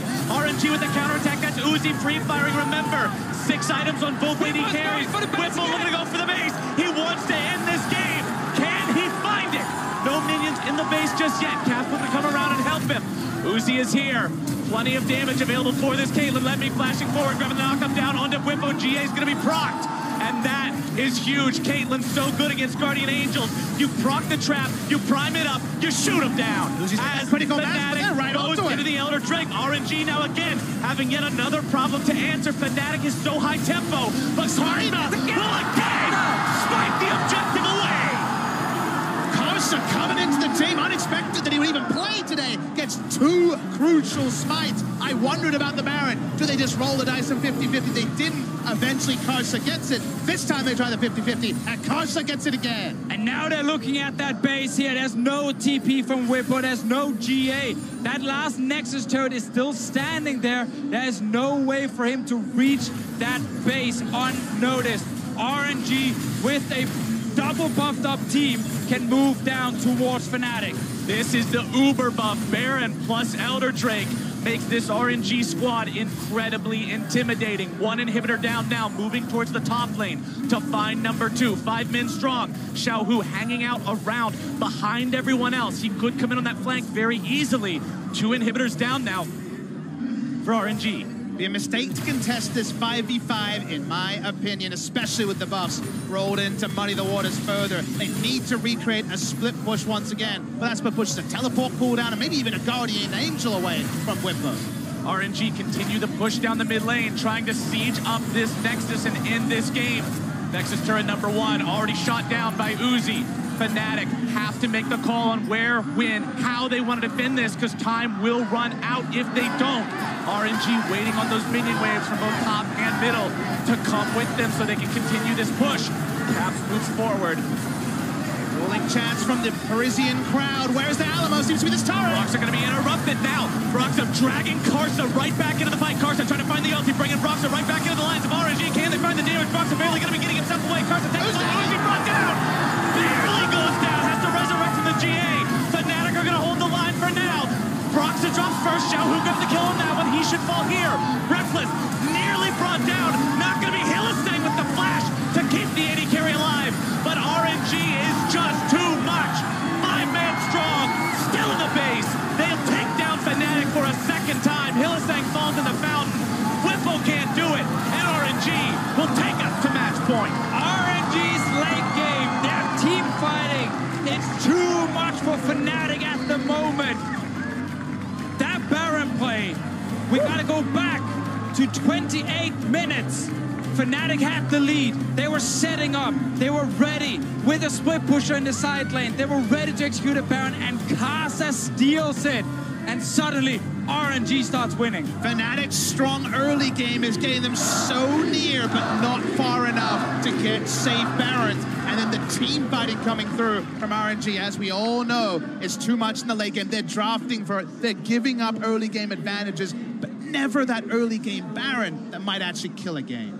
The Baron steal from Karsa, huge. The Elder Drake steal towards the end of the game, also massive. His smites came in so clutch to provide RNG that edge that tipped the game in their favor. Yeah, they got so many ways back, and suddenly they could actually stop Whippo in that side lane because they could send multiple members without losing anything big on the map. It was close. Like, Fnatic are showing creativity in these games, and they're showing with a rookie top laner that he can actually split push almost all the way to a Nexus, but they need to execute properly around things like Baron. And I just love how Fnatic's play is like a greatest hits of all the early game strategies tried by different teams, including themselves, this tournament. Nothing enough to actually penetrate and get that first victory, but so close. Well, to help us break down how RNG took Game 2, we're now going to send things back over to the State Farm Analyst Desk.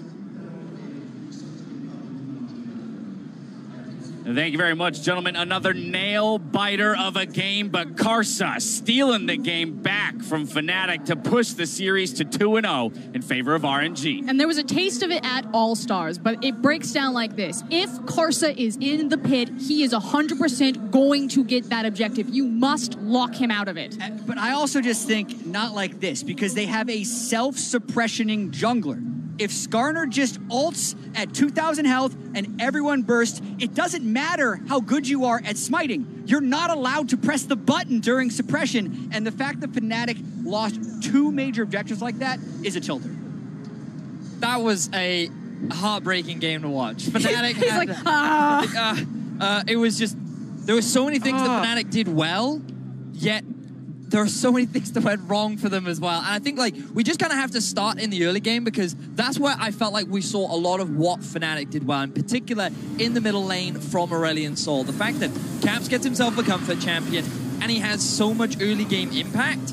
This is what we wanted to see from game 1 in his Dalia, but he executed upon it properly in game 2. Now, the only complaint that I have about this, because I agree with you, I want Caps on playmakers, is I don't want it to be top lane. You can see this repeatedly. It's on Let Me, who they're attempting to dive. It's on the delayed invade on Karsa's red buff on top side. Why aren't they invading on the bottom side to make sure that they split the map, that Reckless and Hylissing are able to have an advantage in the 2v2, and they don't have a tower dropping at 9 minutes in the game? I mean, the second time that Caps has played Aurelion Sol here, the second time he's done a lot of work in the early game to pick up kills and hand advantages to those side laners, but the second time they don't come away with a victory. Yeah, and at this point, there could be a little bit of a mental block for Fnatic against this team, because you say yes, okay, you want to be able to get Reckless ahead. Reckless actually did get very fed in that game. At one point, he was 5-1. And the fact that he did gank Orange so often set up Whipple's Camille to be an unmatchable split pusher. So I think if you're game planning as Fnatic right now,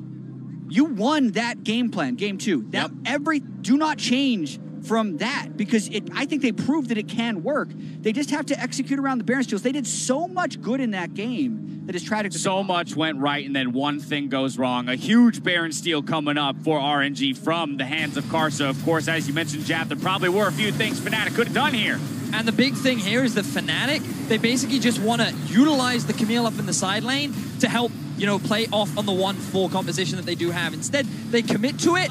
He is suppressed right now. The moment he comes out of it, instant smite, instant secure from Karsa. So the thought was there, the execution was off in the idea. Yeah, and the Vladimir was insanely disruptive right there. If he doesn't go on Reckless, Reckless doesn't fall back, he damages the Baron. Reckless should have actually damaged the Baron. I blame the bottom lane for that Baron steal, because that was where Broxah was pulling off the suppress at 2k health. The burst just didn't come through from the team. But here's my issue right now. Even if Fnatic do manage to break RNG, which they keep running into this brick wall, they continuously are getting these kill leads, these gold leads, running away with early games. And the fans will be like, Fnatic, these games are so close. But the thing is you haven't forced RNG to change their game strategy. RNG go backstage and say, let's run it back. Let's continue to play late game, because they can't beat us hard enough in the early game for it to matter.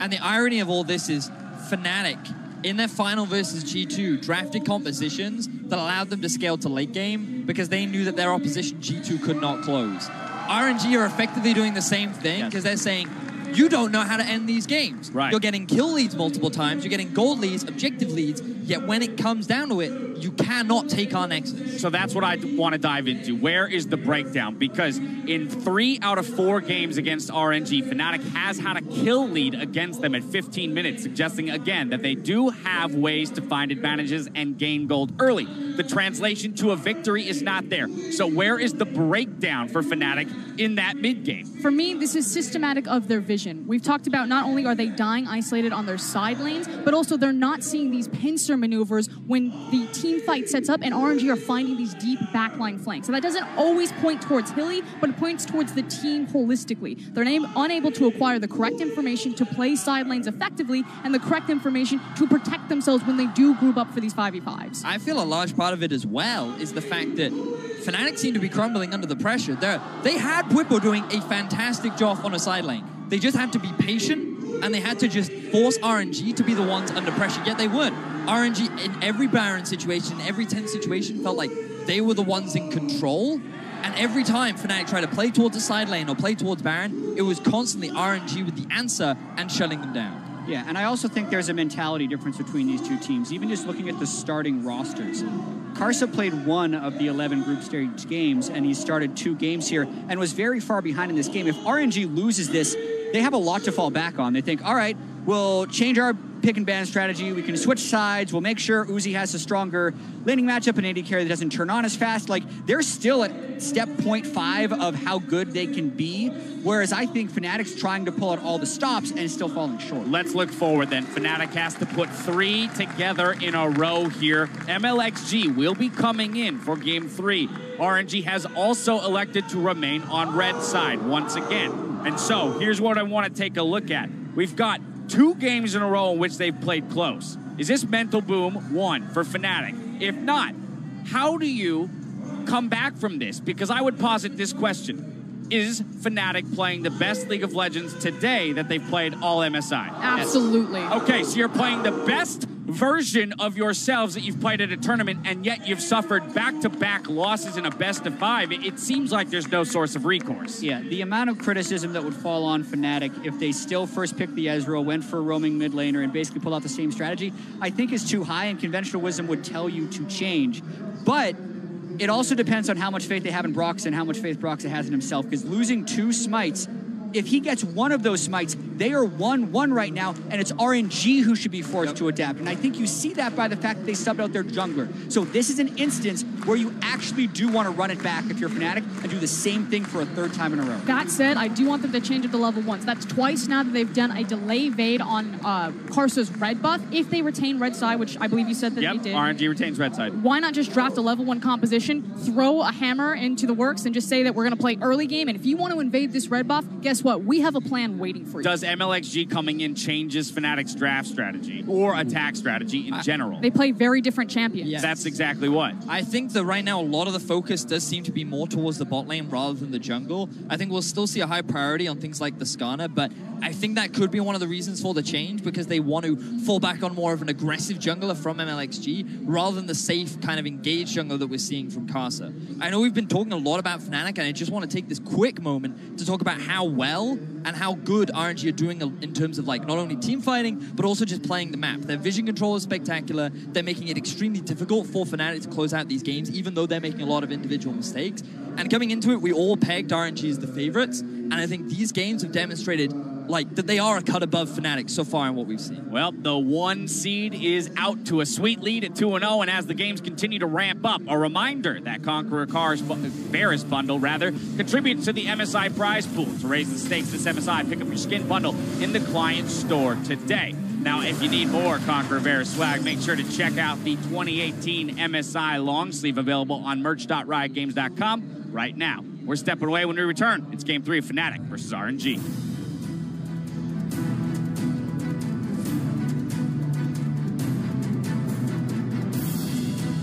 Karsa's level, bot lane might cancel a recall, and this Vladimir is here. Oh, Xiaohu shows up at just the right time. RNG trying to escape as Whippo goes off the side, able to issue the ultimatum, finds the damage down onto the Zac.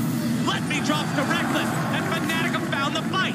Into the pit goes Karsa, Baron going to be taken down below 1,000 HP, and Karsa steals away. Fnatic finds disaster. Having yet another problem to answer, Fnatic is so high tempo, but Karsa will again spike the objective away. But RNG is just too much. 5-man strong, still in the base. They'll take down Fnatic for a second time.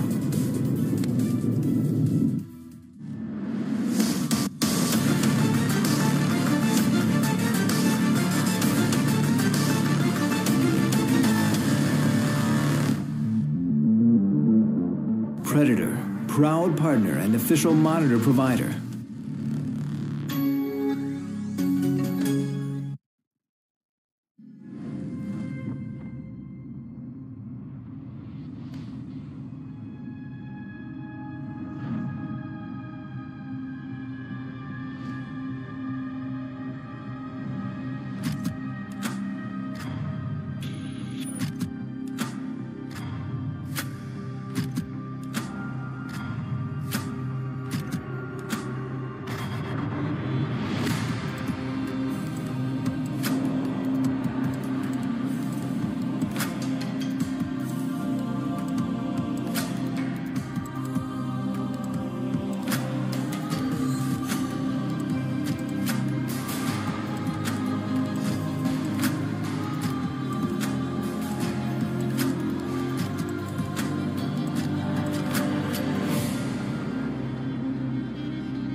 Hello and welcome back to Game 3 of this semifinal series, where RNG is one game away from advancing to Sunday's finals. So far, we've seen some incredible picks and plays from these pros, and we want to hear from you at home. Tweet us using hashtag MSI2018 and let us know what pick you think has been the most impactful in this series, and we'll cover it during your responses on MSI tonight. But we have at least one more game of picks to come and another player to consider, with MLXG coming in for RNG in Game 3. I know we were surprised, right, that he wasn't starting the series. It seemed to make sense that in a best-of-5 you'd start MLXG, go with Karsa. The peanut blank synergy happened last year. Here so far, I think Karsa's been very, very impressive in these games. It's all been about RNG losing the minimum. They have been the shield to the sword of Fnatic, which has been trying to actually run them through. But so far, they get to a point, but can't actually get the kill. Yeah, I think with MLXG, we might get a bit more punch in the early game from RNG's side. He is a much more aggressive jungler, and very hard to predict exactly what he's going to do. But he is still a very risky player to use, because Fnatic have shown they can definitely fight early and they can punish him. Look, I think he's someone who's going to be on the stage, whether it's against Flash Rules or King Zone in 2 days' time, if they are to make the final. They're 2-0 up. This is the right time to blood him in front of this Paris crowd and then judge again when it comes to Sunday. Exactly what I was thinking. When you're up 2-0 in a best-of-5, you have a little bit of leeway that you can experiment with and switch those strategies up. Now, RNG, they choose red side. So 3 games of Fnatic on the blue side. With MLXG in the lineup, do note that Skarner and Zac aren't considered his picks. Those are the only 2 junglers that RNG have played with so far this series. But when we're talking about picks and what matters, Fnatic knows exactly what they care about during the bans. Kai'Sa and Karma banned away again, but the Morgana will be changed out for Vladimir this time. And let's see what RNG want to do in this pick and ban phase, because they just banned the GP to then follow with Camille. So they're basically saying, okay, Whippo, last game you actually played well. Fnatic understood. Camp Whippo early so he gets ahead on a split pusher. They want to remove that. These are the 2 main carry picks for him, and now it might just be tank versus tank, which is RNG's favorite. And when I see the Gangplank ban in particular, champion that has fallen through picks and bans a couple of times this tournament, I wonder, does that mean they want to say, take a Shen side of an Ornn matchup, or even prioritize really Shen? Ornn does very much struggle. The Ornn definitely makes sense anyway, but they basically guaranteed one great tank. If Ornn was taken, they could play Shen. They can just go for a blind Ornn and be very happy. There's one pick I want to mention now, which is not a traditional split pusher like Camille, and Camille is Singed. Okay. It is a champion that Whippo in the past, not on the professional scene, has actually been kind of known for and played a lot. And it is something you can grab against some of these blind pick tanks if you want a champion that, again, is super hard to play against in the early to mid game. Definitely one that was on a lot of people's lips. Played a lot in solo queue. Definitely rising up and can get you the sort of priority that's the same as invading the enemy jungle, because he proxies the wave, goes behind the turret, gets wards down, and can profit. Well, we know that Let Me, of course, is a great Ornn player, and RNG's favorite playstyle is Let Me on a massive tank where he can engage. So by, again, removing the split pushes, they're hoping it's just tank versus tank, like Cho'Gath for Sion versus Ornn. And if he's abandoned, he'll show up, he'll throw out an ult, he'll be relevant however many kills. They found 3 kills onto him in the early game of game number 2. It did not matter. Tell you what, boys, these teams are looking awfully similar to what we saw in game number 3 so far. And there it is, the prediction from Sure. Enough times to Fishio, it has to come true. This dude is hot. He is on fire today, predicting the Aurelion Soul, now the Singed. I want to give some credit to Papa Smithy as well, because we were sitting before the tournament started and thinking about potential surprise picks. And Singed was one of them, simply because he is so good against a lot of these tanks that gets locked in. And the whispers about scrims also was that Singed was seeing play, but it never seemed stage ready for anyone. They look for a different card, a different unlikely factor. They find the Singed, and when the game starts, we'll be able to talk a lot about what Singed provides. There's actually much more than is apparent on first glance. I think Fnatic, they were probably ready for RNG to ban it second facing as they grab it this early on in the draft. But already know the matchup on top side, MLXG, he gets an Olaf. So we talked about how bringing him on could mean a little bit more aggression from RNG in the early game. And we know that's how Fnatic already playing the game. He's trying to do that on Olaf. And our first sightings of Olaf were into a matchup like Skarner, where he can disregard things like the Impale and trade up in a lot of invasion scenarios. A lot has changed since then. Skarner's gone in and out of the meta. Seeing a lot more of him today. But if MLXG's on form, you can do a lot with the Olaf. So they banned the Aurelion Soul, but Talia is still available in the draft here. So if Caps want to stick to the roaming style, there is options.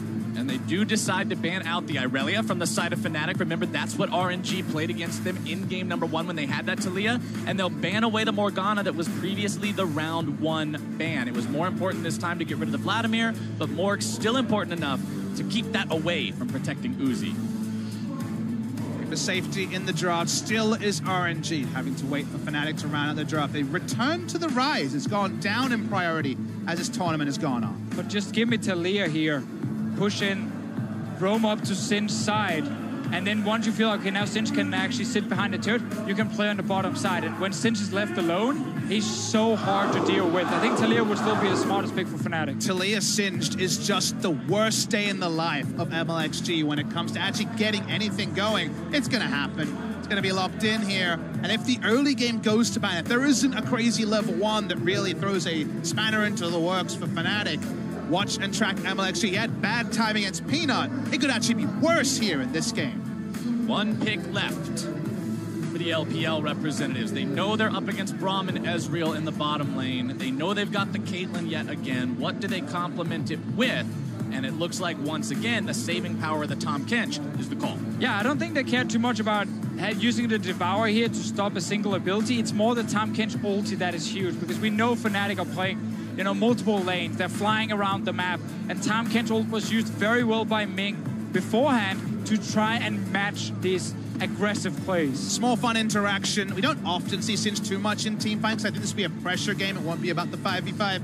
If the Devour comes onto a target and you fling back the Tahm Kench, you get 2-for-1 special. So that's going to be one to track as the team fights do start. This could be a very interesting game indeed, with that Singed pick coming out. Also getting to see MLXG show up. We've already talked about how he can be very aggressive and very unpredictable.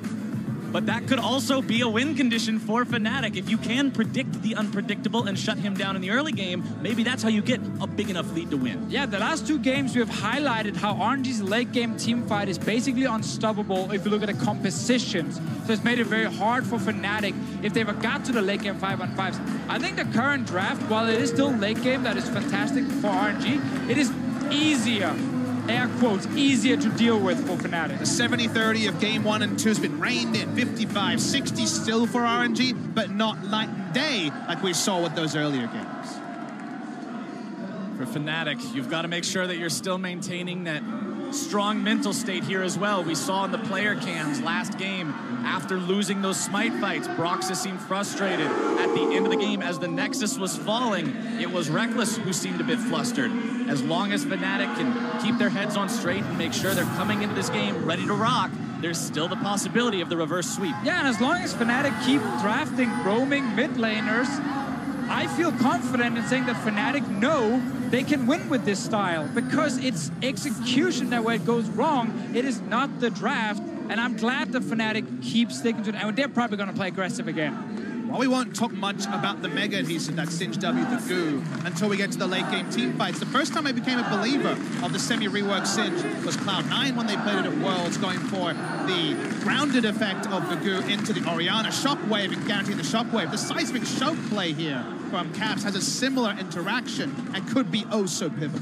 I mean, if memory serves correct, Singe is one of the only 2 sources of grounding in the game, along with Cassiopeia's Miasma, so it's something that a lot of the time you aren't expecting just from that slowing puddle. We'll see how effective QUYYN can be with it this time around. Yeah, there's so much pick potential because of it. You already had the knockback from Taliyah. There's a Skarner ult from Broxah as well. Like, you're gonna get pulled really far back if you're caught out by Fling and then a Skarner ult and then Taliyah. Like, you're going on vacation. At some point, your team is just on the other side of the map, and there's nothing they can do to save you. So there's a lot of pick potential from Fnatic, and I feel like we've said this every game, but if Caps can roam from his mid lane and get his team ahead, Fnatic can start snowballing very hard. 2 games in a row, the sword has been matched by a stronger shield. Even though the champions changed the game plan, the essence of this game remains the same. Let's see if the sword can actually get the job done in game number 3. Well, RNG threw their shield away when they subbed in MLXG and put on a 2-handed sword instead. They're like, let's go. It's a bigger sword. That's how you fight a sword sometimes. That's the MLXG way of doing it. Bottom side Reckless getting aggressive early on here with Hylissang. Ignite down onto Uzi. Not quite enough damage to finish him off, but Fnatic showing no fear early on in this bottom lane. I can respect that. He's going for the lane control with the aggressive ignite. Notice it is heal ignite once again. 3 games of Ezreal. No sign of the teleport Ezreal for Reckless. So good towards the top lane here. One of the reasons Singed works so well against a lot of these tanks is they don't have any kill pressure against him. He gets on a mission. Yeah, he walks, but oh, MXG is actually up here. For once. He's on a mission, but he's running right next to the enemy jungler. MLXG doesn't care. He doesn't even want to show himself. MLXG says, I need my shoes. I need to get Predator online. You can deal with this guy. So it looks comical. Questionably why? Why? It's not that he didn't notice the Singe right behind the enemy turret. It's that he'll surrender all of his bot side jungle if he walks up. They may get a kill, they may not, so they don't necessarily go for it. And look at Brox and Caps. With this play, you know they would have been straight into that blue side jungle. Oh, bot lane again. Good trades from Fnatic. They're playing so aggressive. Olaf is here. Early tower dive. Let's see if this works out. MLXG right down here and ready to go. Wants to come around from behind. Here it is. Big trying to go forward onto the flash. We'll see what they can do with this one. Reckless going to be taken low, taken down. First blood over the side of RNG. It'll surely be a trade as MLXG is running the wrong way. Damage not quite finding its way onto him. We'll see who they give this one over to. It's Caps. So this is the most classic MLXG play ever. Yeah. He recalls topside, does not even care about any of his camps on the bot side jungle, just rushes straight down the river and ganks a lane that is getting pushed in. Fnatic, that was not the plan. They were waiting for the tower dive. And Fnatic actually have to use 2 flashes over the wall to spare their blush and get something. So unpredictable. It's a bonanza of flashes, summoners, and more, and it's only a 1-for-1. But we did get to see what's going to happen in this game where if you play bottom side as Fnatic, Singe is just sitting and split pushing on top side 24/7. They move in. MLXG rushes in behind him because he's like, I need to gank this lane here. They're getting pushed in. It's actually a good play from him to secure a kill for his team, but it's obviously very risky. I believe he was caught on the tail end of vision, and by he, I mean both members of Fnatic as they went for that turret dive. They already, of course, had the warning marker on their heads for the Predator. It ends up a 1-for-1. The red buff does go to Caps, but damn if it wasn't a bit of fun. That Acer Predator replay showed exactly what we were expecting in the difference of junglers with this substitution from RNG. That's the kind of early game action MLXG brings to the table. You learn something new every day with MLXG, some good, some bad, but that's, of course, the charm of having him out there. Some good, some bad, always interesting. That's MLXG. Well, RNG now find themselves tied up 1-1 with Fnatic. Gold very, very close. And remember, as we've gone through this so far, it's been Fnatic to take the early leads. Fnatic the ones banging at the door of RNG saying, let us in. We're trying to get to that Nexus before we reach this inevitable wall that is RNG team fighting potential, and they just haven't been able to make that happen yet. But just quickly to go back at the play that happened before here, the ward that was placed by RNG that could have spotted Fnatic moving in for tower dive was actually too far around the corner, did not see them. You got to toggle it again on the screen here, so it was a bit ships in the night at the end of the day. Focusing on this game, we'll see Reaper try to once again return to the dirty farming, or the proxying as different people call it, when you're able to farm those minions behind the turret. People often ask what the power of that is, although this time Whippo, maybe you're in trouble. Whippo finding himself caught between a rock and a hard place, but can he get away from it? Level 6! That's the Singe we all know and love. Hits level 6, pops the ultimate, and goes right back in for more vision. Bottom side, it's a 2 versus 2 as Uzi gets himself gobbled up to safety. They're coming with the roam again. This is the strategy. Leave Whippo alone top side, let him buy time, and then try and win bot. He doesn't even get money over, gets executed, and wastes all the enemy jungler's time. And this is, again, a dramatic retelling of what Singe provides. The ability to go behind the turret makes the tank stay in lane and say, I can't give up a full wave to make this play happen. I need to stay at my turret. They don't even get the kill. And usually, if the jungler isn't there, you get deep vision, you get more, and you actually take over the enemy topside jungle, as it's all about the bot side jungle right now. Roxa has no ultimate for this play. Remember, Skarner ulti could be huge, but it's not available. Ming gonna be the target here first and foremost. Stun comes out, damage comes down, Caps comes through and grabs the money. As now Let Me shows up a little bit too little, maybe a little bit too late. Nice. A fantastic block from Hylissang means the second part of the ult's going nowhere fast. And Fnatic get out. What a clean tower dive from Fnatic here. They know Hylissang needs to tank the turret as he can just step out down towards the bottom side and he won't be at risk of dying. So they secure the kill onto Ming. And Let Me's TP here was way too aggressive. That's going to have to match MLXG. All right, MLXG decides to pop the ulti, gets the flash away, but that'll be all. And I feel like the turret dive execution does answer a kind of tertiary question we had compared to like the early win conditions we decided for actually defeating RNG, and that's, okay, Fnatic, you have been prone to looking down. The question of tilt is always raised. 2 games down in the chamber, how do you do on this aggressive execution that you need to make work with the sort of drops you're playing? The answer is very nice. Yeah, one of the very big stories around Fnatic, actually we might have to delay that because Yahoo is topside. Here we go again. Just singed things, knocked up into the air. A lot of chain CC this time around, no escape. But every time this happens, look at the minimap and notice how Caps has already left his mid lane to go to the other side of the map. RNG are trying their hardest to ward everything to try and spot when he's coming. And Uzi and Ming, their job is just to stay alive for as long as possible while the rest of RNG are trying to kill the Singed. And we have the Singed build du jour. The classic. Triple Dark Seal, all about the extra regen and effective stats the Singed can use. From stacking, there are, of course, none of those effects that don't stack. You do get the extra power on everything to stack it up. And just to go back then to the point about Fnatic and not tilting in a game 3, a huge change for this team was getting Youngbuck as the team director, because what he actually managed to do was he introduced a culture where you don't blame each other. You don't blame each other. Mid lane Caps is getting attacked. Caps gets himself away. Flash from MLXG, but the flash after from Broxham means he's out of there. Fnatic come out on top. And the timing on the Ragnarok as well was used to try to turret that Reckless on the bot side. It wasn't available, just about to come off. He goes down. Nice execution by Fnatic. And MLXG has already shown us multiple ganks rushing into lanes, left and right, trying to do something. Whippo is fairly squishy with this build. That is a thing we have to highlight. If he does get locked down by any sort of CC, he does die fairly quickly. And a bit of bookkeeping. You don't actually get the extra ability power on stacks if he's actually involved in kills. Everything else stacks with the ability power is unique. You only get 1 round.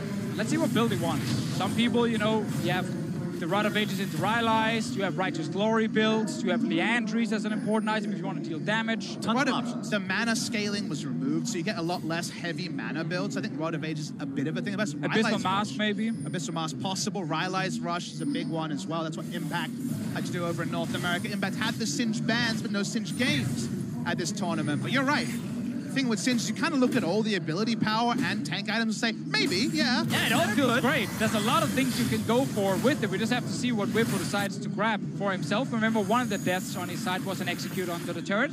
Yep. So we will have a little bit of mismatched kill and death counts on the scoreboard this time around, but we'll see how well Whippo can continue this split push, because he can draw so much aggro from the enemy team as long as he keeps positioning himself correctly and timing that right. I mean, you're also going to hit a point where Caps can go top and you can tower dive Let Me. If he gets poked down by the poison first, if that doesn't happen, keep going bottom side if you are Fnatic. MLXG and Broxus sort of staring each other down here at the entrance to the blue side jungle, keeping track of one another. Ultimate will be available shortly for Broxa, is available for MLXG. And that ulti is the difference between Olaf being able to do well in these fights or not. As long as he has it, he's not worried about the Skarner at all. Caps below half HP could be risky if this fight breaks out in full, but it looks like that's not going to be happening anytime soon. Xiaohu will just continue pushing up the wave. Top side here. Since hasn't been able to return to the proxies, fallen down a couple of times recently. What you usually want to see is double ward in the enemy red side jungle would set up maybe a safer Rift Herald if they ever actually have a cross-map play enacted by RNG. But RNG, ignoring the Singe, trying to play bottom side of the map, get their own forward vision, but for now being slowed down by Caps and Rocks.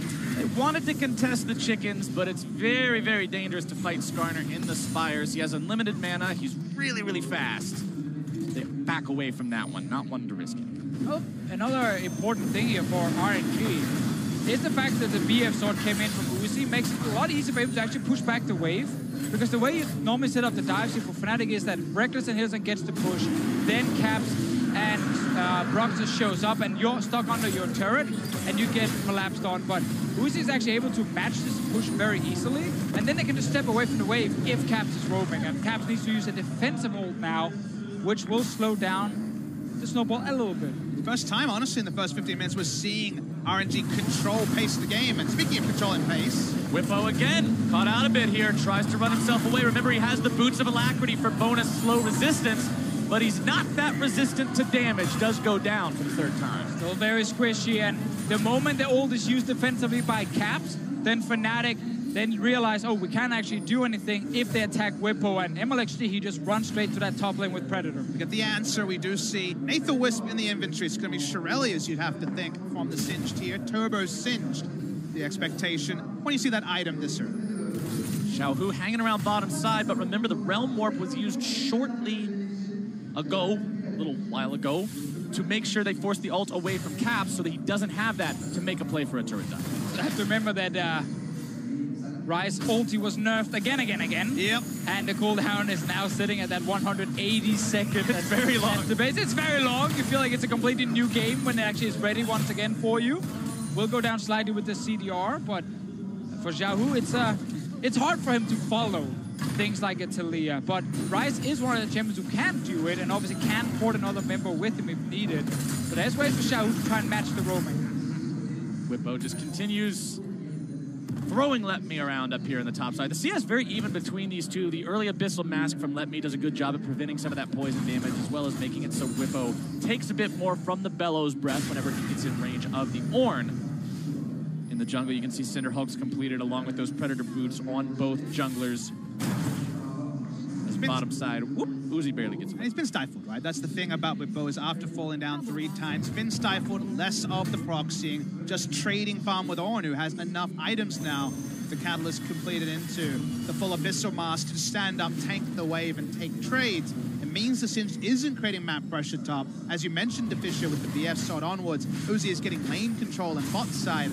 This forward foot draft from Fnatic is again slowing down. This is much more the tempo RNG is looking for. We're looking for Fnatic to once again make the next proactive move. Yeah, they should still be able to at least pressure Uzi and make away from this bot lane turret, but it has taken them quite a while now, and the QSS is suddenly completed on a Tahm Kench, so he's a tough target to lock down for Brox, and if you go for Uzi, you just get the Devour coming in.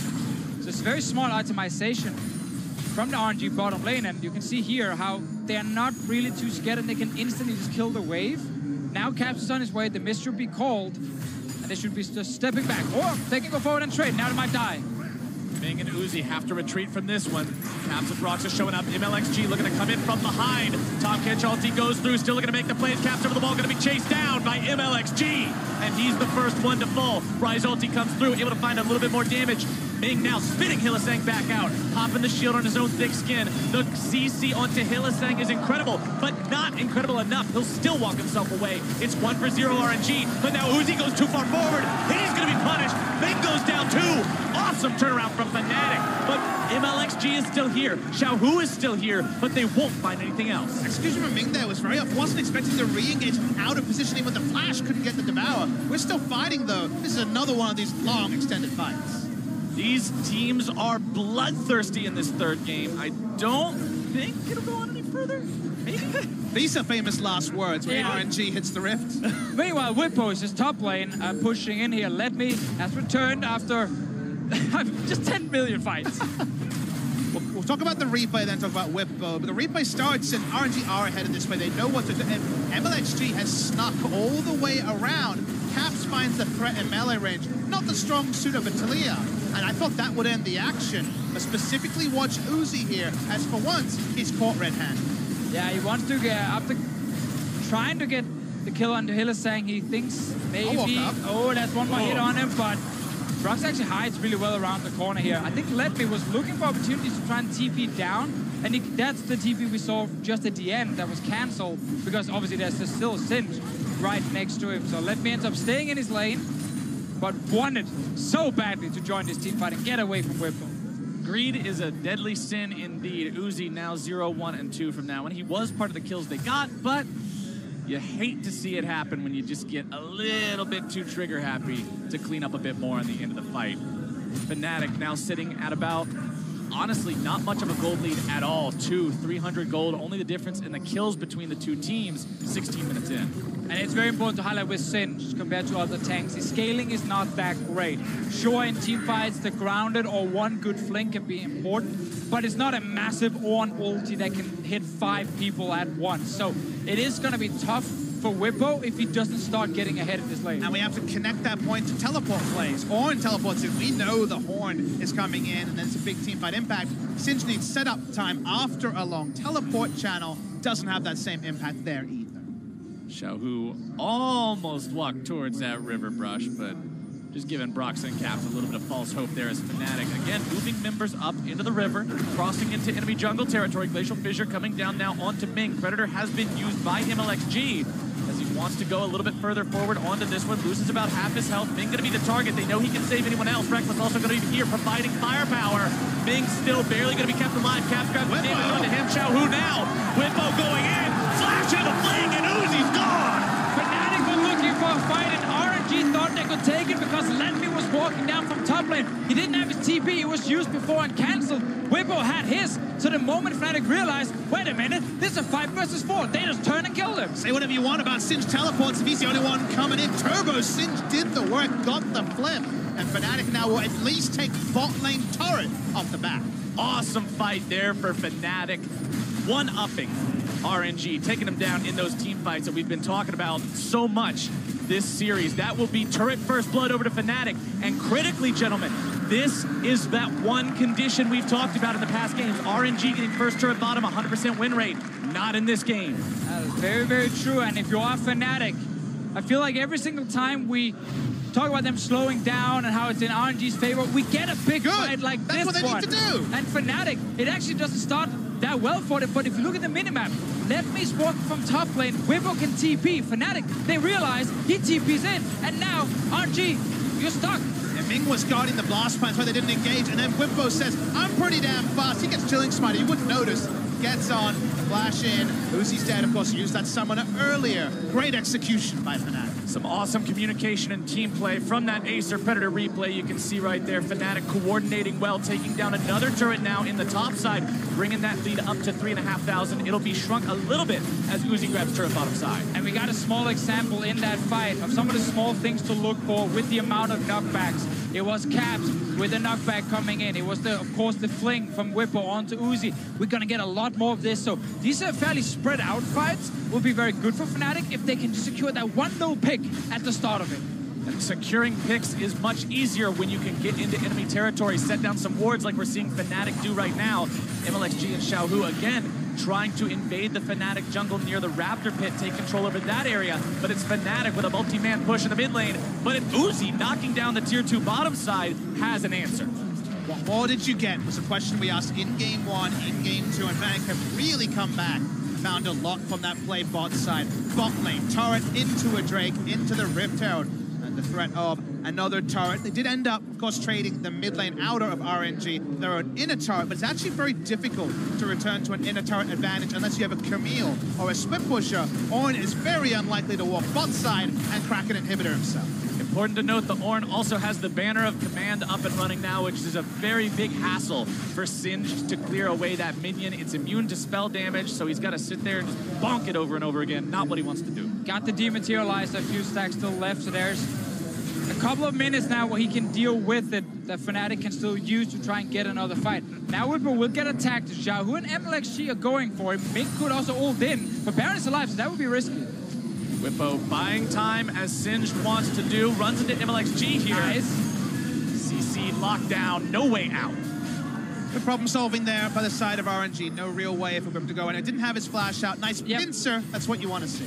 Simply just pins him down. The grounded effect, of course, against Xiaohu. Didn't really do much because we're still going to kill you. Yeah. And commenting on the items that I see from the Ornn and what we're seeing around the board, also worth pointing out Black Cleaver on MLXG's Olaf. A very bruiser style of Olaf, not going for some sort of a righteous glory or more tank-oriented itemization. And he actually did this before, also against Fnatic. The very first time they played each other here at MSI when Caps was the Yasuo pick, Fnatic realized, oh, we can just kill the Olaf every time. We don't have to respect him as a tank. They can look to do the same here if we have these front-to-back team fights where Reckless and Caps are just hitting whatever is right in front of them. Doesn't necessarily have the most physical damage to synergize, but it's only the Caitlyn. And at least in these mid-game fights, the target that Olaf is hitting, the target that Caitlyn is hitting is very rarely going to be the same. Yeah, however, I hate the build. I hate it. I think as a snowball, but he does have 4 kills. He is going to be able to run at Caps, and if he can just trivialize Caps, maybe it's something. I just think when you have 4 kills as an Olaf, be as tanky as possible, so the best AD carry in the world has more time to auto. You sound like a support main right there. True, It's true. Where's my Oracle? That's a Chad build right there, Deficio. He's doing the damage. He's trying to carry his team, but Xiaohu right now, again, trying to catch QUYYN, but he's the one who now finds himself potentially caught out. Fracture comes through, going to be able to find the stun on that one, grounded up. Who's chasing who? Bringing everybody into the picture here. Xiaohu getting a lot of damage down to QUYYN, but he should still be brought down here. Caps will be getting the money for that. So they're going to trade that for the top lane turret. RNG already there with MLXG and Letme to take it down, but both teams seem to favor just killing whoever's in that bot lane. It's QUYYN pushing forward, he gets attacked. This will only happen now, while we're still fairly early into the mid game. Once we get a little bit further in and the Baron is a massive risk or threat to take, you can't really go down and 4-man kill a side lane. Right, they're going to force the movement here from RNG. They will put down the Rift. No minion wave to join it, so we'll get poked out a little bit. Not going to lead to a turret here, you wouldn't think. No, just a little bit of damage. Shelly will get off one extra auto attack, not a whole lot, so... Rift Herald, not the most successful use you could think of, but hey, sometimes you just need to force the rotation. The Baron play that we saw last game from Fnatic, where they actually had the 4K gold lead. Kaza got into the pit, he stole it, no one stopped him. That was a big problem and cost him so much momentum in that game, and suddenly the scaling of RNG kicked in. This game here, it's kind of the same story for Fnatic, but as we highlighted earlier, it is a bit easier for them to win late game fights with both Talia and Israel on their side. But the one thing I want to highlight for Fnatic's Baron setup is that the grounded effect from Singed is fantastic at denying people from actually getting into the Baron pit in the first place. Can't flash. If you have the control around it and you put it down on MLXG, he's not getting in there, and then Broxah can secure the Baron with the smite. Might be an interaction to look for if Fnatic keeps the control. We'll keep our eyes open for that one as 24 minutes into the game. Baron dances, Baron contest, Baron vision all becomes much closer to reality, as that will become a highly contested objective. It's Xiaohu in the bottom side, split pushing against QUYYN Singed.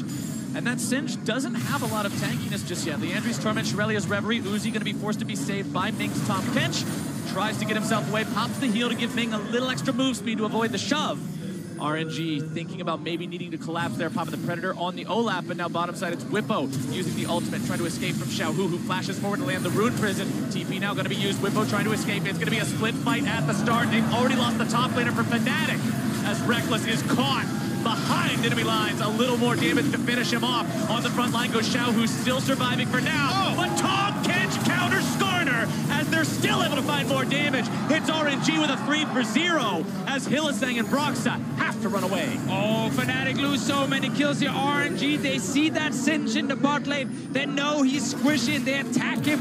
Again, QUYYN dies, and RNG, they know. TP and take the fight, win it. They're looking towards the Baron. Fnatic, that early goal lead, it means nothing now.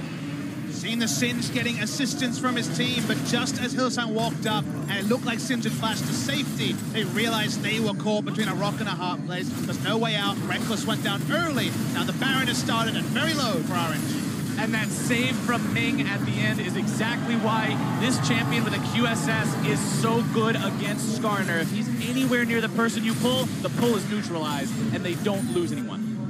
So get to see it's MLXG once again with Xiaohu going for QUYYN. MLXG, he's used to playing this kind of style of game back in the LPL, so he knows. You just flash in, secure to kill as fast as possible, and now you can turn on the rest of Fnatic. Rekkles was right down the left, and Hylissang, instead of going to the Singe, went to help him, but there was no escape plan for Rekkles or for the side of Fnatic. RNG able to chase down the kills, pick up the Baron from here. Again, Sword versus Shield is such an appropriate metaphor for this game, and sadly RNG one step ahead again. I feel like we're experiencing deja vu every single game. It's Fnatic with a lead. RNG hit the mid-game turn they need, that counter-attack, and then they find themselves in the driver's seat with a Baron. I mean, this is why a lot of people looked at this matchup and said, well, this is heavily RNG favored, because while Fnatic can do well in the early game, RNG just fights so well. They match your fights so effectively, and it's happening again. Hylissang caught on the wrong end of the Weaver's wall, does survive for now. Staying here with the rest of the team. QUYYN pops the ultimate on Singed. MLXG wanting to go in here, throws down the Chilling Smite. Ornn ulti coming through as well, finds its way onto Reckless. That's a big pick for RNG. Xiaohu takes the kill, and the push continues down the mid lane. That's a strike they needed. Very nice execution from RNG. It'll get them so much, given they still hold the Baron buff for 2 minutes.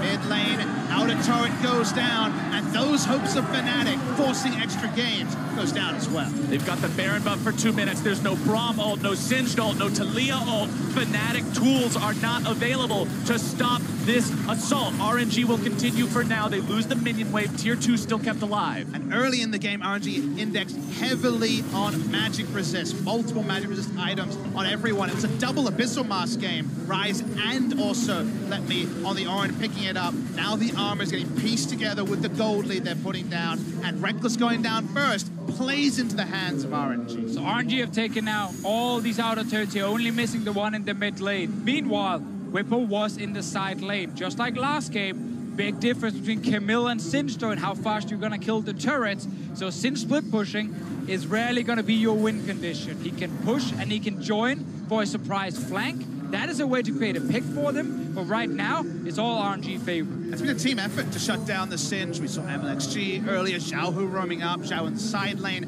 as the game went on, and with Teleport, he was unlocked onto the map. A team effort has made the Singed largely only being a thorn, no more than anything else for the side of RNG. He even had to sell his Boots of Alacrity to get Mercury Treads instead to try to survive some of this heavy CC coming out of the likes of Xiaohu. But now, the Cloud Drake will fall in favor of RNG.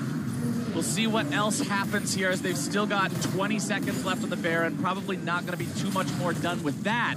But RNG now sits almost at a 3,000 gold lead. A little bit over a 3,000 gold lead, I should say. As the tier 2 turret goes down, that'll bring it up to about 4,000 gold. This Fnatic have to find a way to strike back. Well, we always got to look at minion waves here, because Singed is often starting slow pushes some of the side lanes, and then he's suddenly in the other one. Bot lane here, it's going to take a while before that wave is pushed in for RNG, so they only have the mid lane wave to deal with. Can they maybe get a fight instead? Uzi on the flank. It's not normally the AD carry you see flanking, but when you got the rest of the team right there, why not? Hylissang trying to back himself away. Broxton looking to go for a pull, can't quite find it. 2 already dead.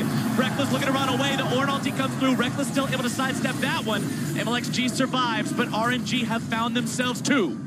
2 picks already. The minion wave coming in. Reckless! Oh, make it 3. Reckless has no way away from Uzi here.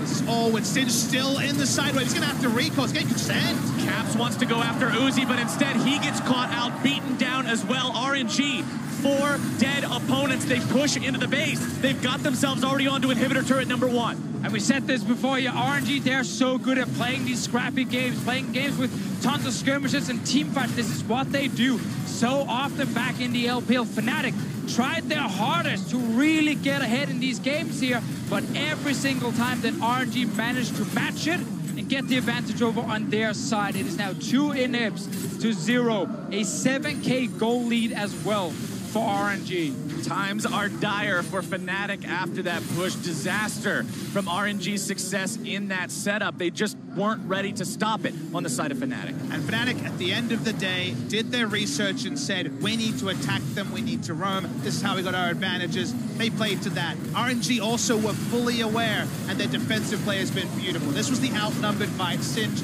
is in the top lane. He knows he can't actually change anything. He comes over. Reckless does survive at the start here, but him actually tripping up and falling down is what really cemented the base being ruined. Want to point out there was also a flash devour from Ming in that fight to save Xiaohu and make it so RNG didn't drop a single man. It did seem like Reckless could have just jumped with the arcane shift over the wall and found a safer path back into the wave. He tries to go direct, the direct line translation, and that's where Uzi catches him getting a victory.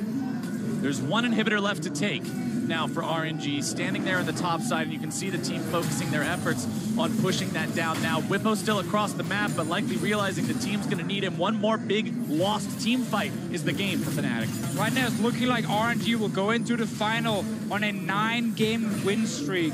They had such a rough start to the group stages, came in only the day before groups started. Jet lag was a very real thing, had to figure out what exactly they needed to play in order to win. And after the couple of days of back and forth wins and losses. They've just been dominating. They'll be equalizing the longest win streak, of course. Flash Wars 3-0 in the play-in final into 6-0 at the start of group stage. Here we do see the Weaver's Wall used. Absolutely insane performances from RNG so far. Weaver's Wall comes out from Cap, trying to cut him off a bit here. Does separate MLXG from the rest of the team, takes him low. He pops the Ragnarok to escape. True Shot Barrage finds him in the back, but it's not enough damage to take him down. Whippo wants the flank here, coming up through the river. RNG make their way towards him. Whippo can't run into this 5-man squad alone. Fnatic just a little bit desynced there, weren't able to make that collapse the way they wanted to. Oh, but they really want that fight. Only finds his way onto Hylissang. Baron live in 7 seconds. Enemy jungler's low. They don't have a lot of time. The minion waves are about to hit in bot lane, mid lane a little bit further away. RNG still control the pit, and with all those recalls, Fnatic have probably given up on this Baron. This is why it's so important to have those inhibitors down like this. It makes it nigh impossible for Fnatic to contest. They need a godly smite from Broxa to try to go in and save this one, but instead, he's caught out by a beautiful prediction! Beautiful stuff there. That is the sort of play you like to see. On skill expression, not always there. Predicts the flash, catches him out. Now there's no smite. Now it's Baron RNG. A flash predicted is a Baron earned, and now RNG, 7,000 gold up yet again. They've got everybody alive. Enemy jungler dead for 30 seconds, pushing down the top side. Hylissang caught out in his own jungle, surely going to fall here.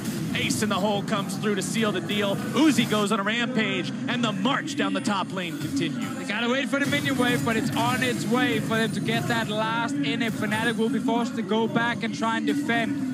Hylissang is dead for another 30 seconds. He's not going to be there for the next fight if RNG just force it now.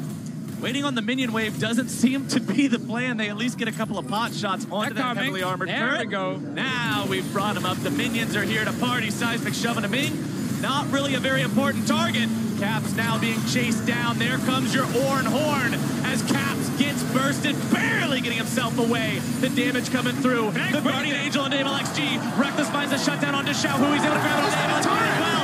Brox is still looking to find some more damage. Uzi taking very low. Triple kill over onto Reckless.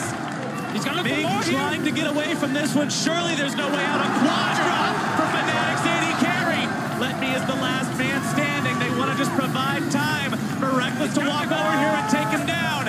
Let me wanting to get away, but that should not happen. Broxa wants to provide the CC. Pentakill for Reckless. What a story. We had 2 Quadras. One goes the way of Reckless, one goes the way of Caps. This one, the 3rd one of the tournament for them. They leave it on the silver platter for the man that played so well in the regular season. Feel-good moment for Fnatic. We just had RNG looking to win the entire game, but they walk past the turret, they rush down to the Nexus turret, and they fight Fnatic, but they lose.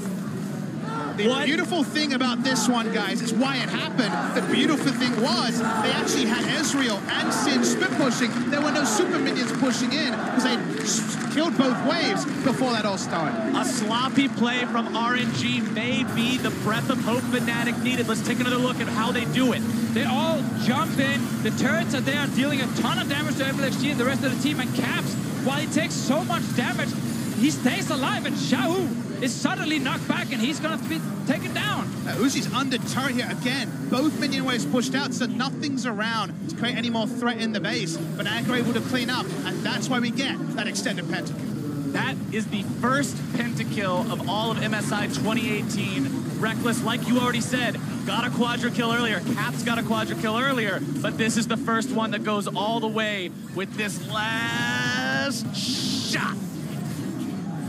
Beautifully done by Fnatic. Now the game sits not even 1,000 gold apart. Fnatic feel like they've got the chance. Inhibitors have all respawned. And it was so important in that last fight that Broxa walked in, got his ult onto Xiaohu, and he didn't use his QSS until the very, very last second of it. So he got pulled all the way in onto that turret, dealt no damage, and just got taken down so quickly. So in the heat of the moment, I think RNG was so confident this was it. They got it. But then Fnatic find a way back. They thought they were 10 seconds away from hands off the keyboard and celebrating a spot in the grand final. They're halted for now, and the gold lead also is really nothing to write home about. It's about 1,000 gold. Yeah, all the inhibs just respawned. Like, we are even now. Reckless is on 4 items with this Ezreal. Sure, Uzi's on a Caitlyn in the late game, but we keep highlighting how this RNG composition is not just steamrolling over Fnatic in the late game. I'm sure the fans at home have shifted their expectations with us. It's not game 1, it's not game 2. They can actually win a straight 5v5. QUYYN finding his way towards the enemy team here in the river, but MLXG gonna be caught out! Big pick! Uzi keeping himself away from the seismic shove. Fnatic now 5-man pushing down the mid lane. They've got priority. They've got the man advantage. Let's see what they can find with it. Remember that DPS build from MLXG, not looking very useful right now for him. He dies so quickly. Fnatic and Reckless, they want the turret. Fnatic pushing down, death ball middle. They've got the inhibitor turret already down. Inhibitor will be the target now. They take it. No effort whatsoever required to blow that one out of the water. As they back themselves away, they don't want to risk anything else. With Uzi this strong, they can't end the game. It's just a mid lane inhibitor. As Deficio mentioned, it's looking hard to return to those 2 down inhibitors if Fnatic can keep playing on the RNG side of the map. One thing I also want to point out, as we're getting into the late game where builds are becoming completed, remember with Ornn on the side of RNG, you've got those upgrades that can allow this team to scale even harder here as well. You've already got that purchased on the side of Xiaohu. We'll see if Uzi grabs his anytime soon. A nice bonus for sure, but we always know the big late game fights. It's all about the execution between the 2 teams. Reckless has shown now with the pentakill and also him taking out MXG after how much damage he can actually deal to this front line of RNG. Let Me is the main tank. He needs to be the one soaking the DPS while Uzi and Xiaohu are picking their targets. Every game, the gold graph, as it was on our screen a moment ago, has gone up, it's gone down. This time it was RNG in control earlier. That last play has really shifted momentum. A very seesaw 2-game advantage for RNG, and yet the extra games we hoped for are closer to reality. And this could be one of the biggest turnarounds we have seen. A team is down 2-0 in a semi-final. They have lost 2 inhibs. They have lost everything on the map. And the enemy team, one of the best team fighting teams in the world in RNG, walks down their base and lose the fight. Not just one of the best team fighting teams in the world, a team that you're also have lost both games in the group stage too. Fnatic have not been able to find the weakness of RNG so far in this tournament, but this might be where they can. Caps takes a single shot from Uzi, loses a third of his health. Ace in the hole gets fired off, finds its way onto QUYYN, who's now behind enemy lines and needing to run for the hills. RNG being collapsed on now by the rest of Fnatic. The trap gets stepped on. Broxah can't make the pursuit any further. QUYYN still wasting time. He's still running right now. Fnatic has used 2 flashes. MLXG wants to kill. That was a very big play from RNG's side. Look at Reckless, look at Caps. They instantly flashed away when they saw the engage. They could not chase the rest of RNG down. And it was worth chasing because the death timer is 60 seconds as Baron is only 20 seconds out. That means at minimum RNG will have control of the pit. Any more than that, we have to watch and see. The Cinch tries to waste all their time that he can, but he still gets caught at the end of the day, and that means 35 seconds of 4 versus 5 for the European team here as Baron spawns in 2 seconds. It's almost too risky for them to try and stop it. If they get turned on and lose a fight, the game is over. Look at Fnatic. They're aiming towards the base instead. They don't have any minions right now. There's a wave though with Hylissang. It's not close enough, and the Baron is secured, plus the Baron buff with the recalls.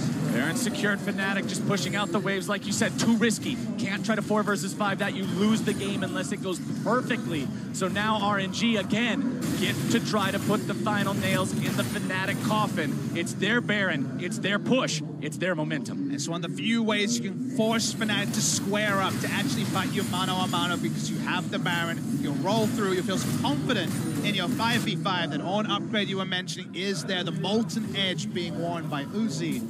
Fnatic have to once again pull something out of the air like they did around the bot lane inhibitor. And you would think that RNG are extra aware of that possibility now, considering they're the ones that essentially gifted the opportunity to Fnatic earlier.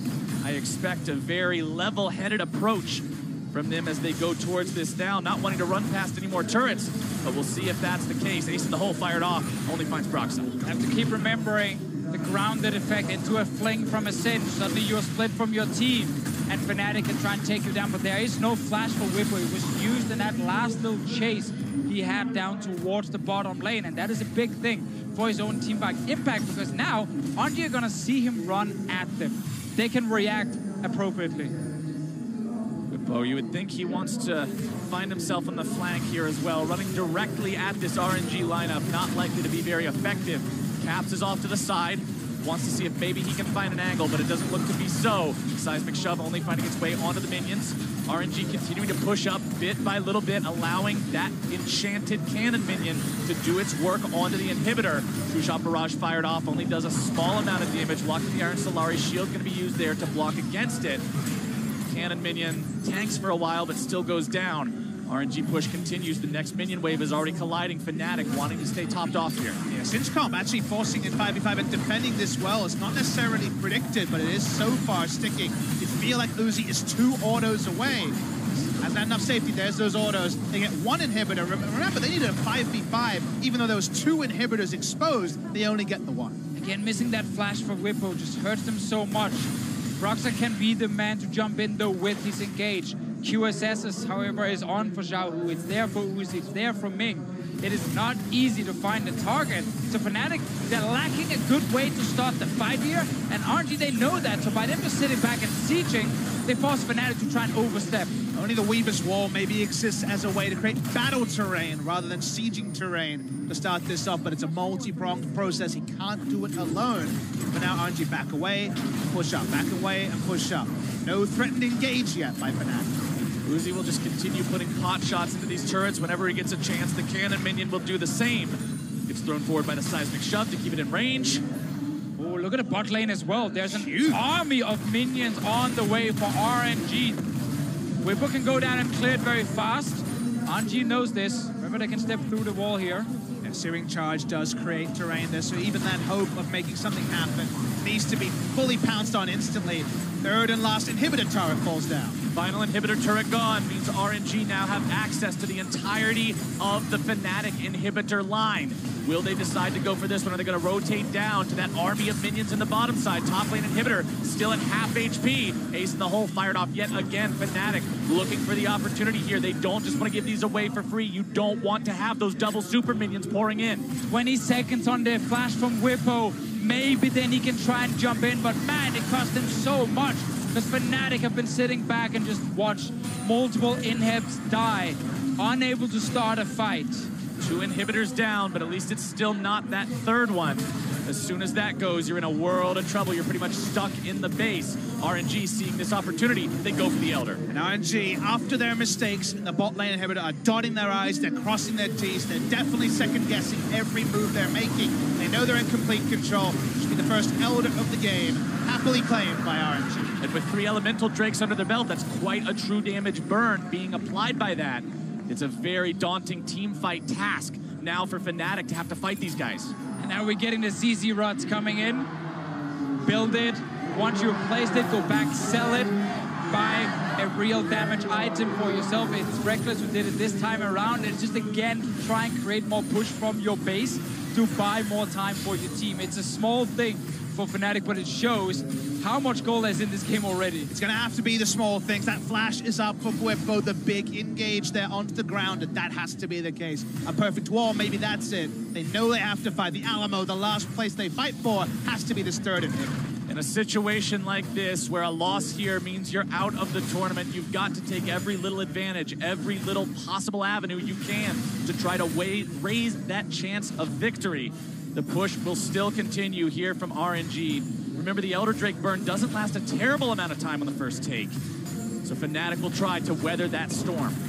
So I have to look always at Ming on the Tahm Kench where he's positioned. If he's too far away from someone like Uzi, then there is that flash fling opportunity. Ideally, it maybe goes to Xiaohu, who's not sitting with the G8. You can burn him down before he gets to use the Hourglass. But if Ming is positioned correctly, he will always be able to prevent it. And let me's boss, Zhonya's Hourglass, is saying, well, I don't have a QSS. If you want to focus me, I'll go into stasis and deal with my teammates. Definitely a different way to approach this sort of a scenario, but everyone has their tool. If they're the ones that are going to be singled out by Skarner or even that Singed. Caps' health bar is one of Uzi's auto attacks, by the way. So much damage on these late game full build carries. Whippo trying to utilize the ultimate to keep the regen up, clear out some of the waves, but the final inhibitor is taking damage. If RNG take this, it's such a huge gain in map control overall, and it makes so Fnatic can't do much of anything. Glacial Fissure already going to be coming out. Whippo gets himself back. Fnatic can't hold this line any longer. The inhibitor falls, and RNG's got nothing but Nexus left to look at. It's so hard for Fnatic to start the fight. They're very split up in how to try and engage. Bromold came in from Hylissang, but no one tried to follow up because he didn't hit the correct targets. And now the minions coming there, trying now. Or an ultimate comes through. This is going to be the fight. Let me able to find the control onto Caps. He's gone. And Fnatic will surely not be able to find the fight now. Skarner pull not going to be used effectively yet again. Xiaohu taken low. Fnatic still has 4 members of their roster alive, but RNG with 5 will still look to end the game. Xiaohu putting the damage on the Nexus turrets. They're still able to look for more into the fight as they proc the GA onto MLXG. He's going to look to be taken down here, but instead the damage comes through. Fnatic's members will fall, and RNG will win the fight. Reckless, critically still alive, trying to make a last-minute stand. Ming is taken low, Letme's taken low, MLXG hammering down on the Nexus, but that is game, and RNG will move on to the finals. 3-0 against Fnatic. They fell behind in the early game, but they always showed us why they are so good at fighting. Skirmishes, team fight, they can take all of them, and they keep beating Fnatic. This was one of the closest 3-0 series we have had, but RNG always showed us why they can win in the late game. And even when they had that moment that you looked at as, wow, that could have been the throw, they came back, and like we said, crossing the T's, dotting the I's, making sure every single thing is taken care of from that point. They recognize the issue and immediately correct it. To me, the most beautiful story, the thing I take away from this series, which does, of course, end Fnatic's spring season in many ways, is when you looked at their games in EU, they looked at the enemy teams and said, we can outscale, we don't have to pick the lane, we'll be the ones that always win that late game team fight. They finally, in their prep for RNG, sat down and said, okay, we're bested in the late game, we need to win it in the early game, because we cannot match RNG and Uzi in the 5v5 fights. They found a better enemy on the day. As you said, Deficio, they gave as good as they got. There were the jabs. It was a boxing match, but the pre-match favorite, as is often the case, comes out the victor.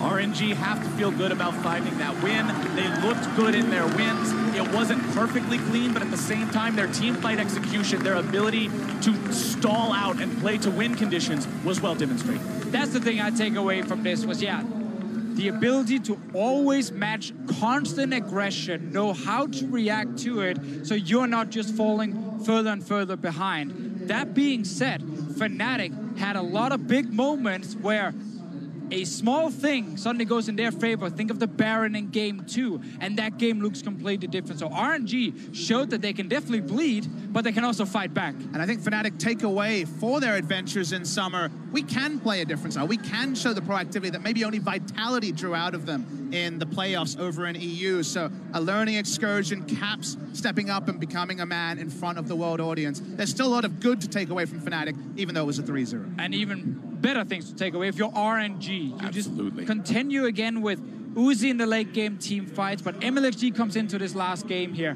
He's like, I'm ready to play this time. He's just rushing around everywhere, fighting people left and right, and it was enough for RNG, once we got to that 20-minute mark, to turn a big fight around, take the Baron, and they showed much better control around the big objectives than Fnatic. They showed the ability to not only be aggressive, but be patient, to play however they needed to play in the moment.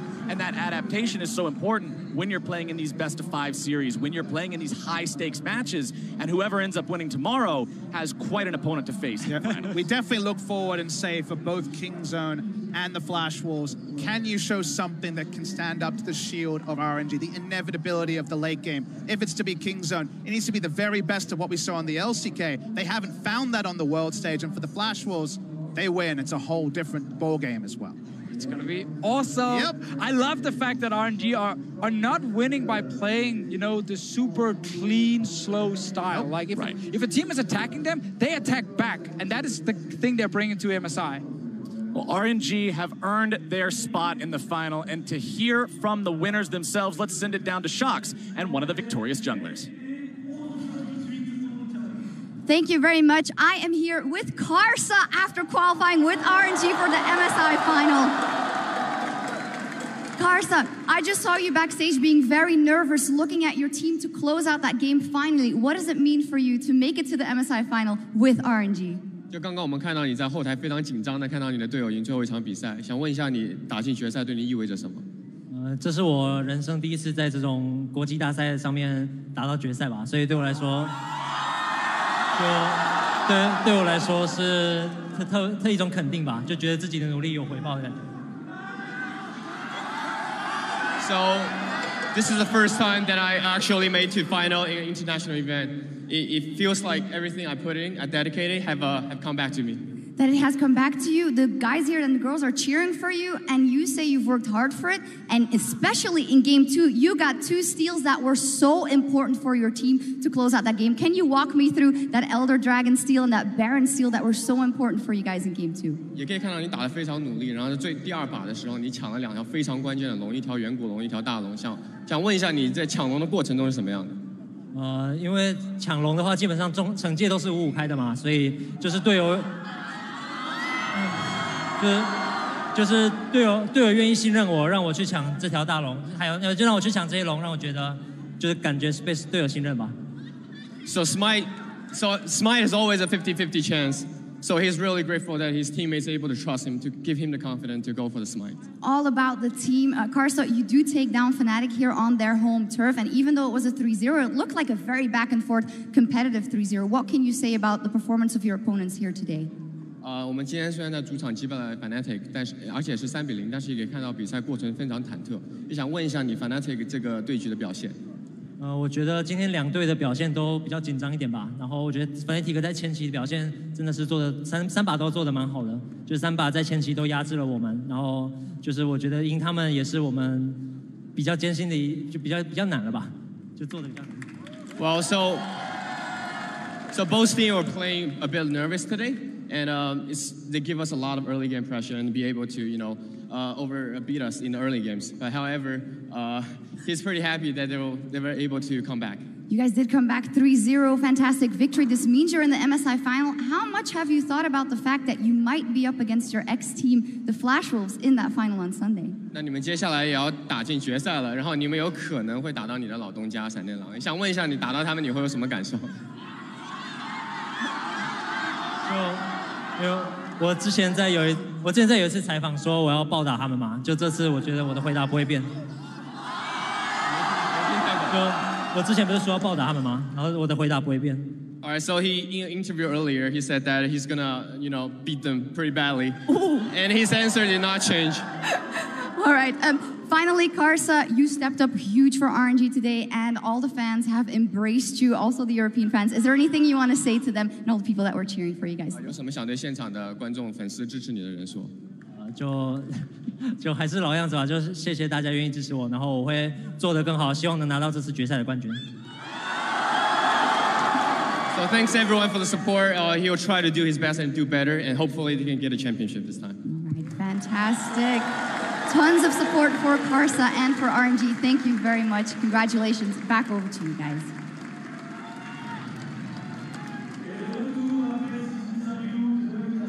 Thank you, Shocks. Hearing from Karsa after the longest of our 3 games in this series where Fnatic fought tooth and nail to keep their series hopes alive, but RNG, as they had in the previous 2 games, they found that moment where they could turn it all, take control of the game, and end it in 3 games. And I really like the language that Papa Smithy used, the inevitable defense from RNG, and the fact that it felt like Fnatic threw everything and the kitchen sink. They were pulling out the Singe, the roaming mid laners, grabbing that Ezreal every single time, but it just wasn't enough to break the only strategy RNG showed today. Yeah, and if it happens in game 1 where Fnatic gets an early lead and then a few little things go wrong and then lose, you can say it's unlucky.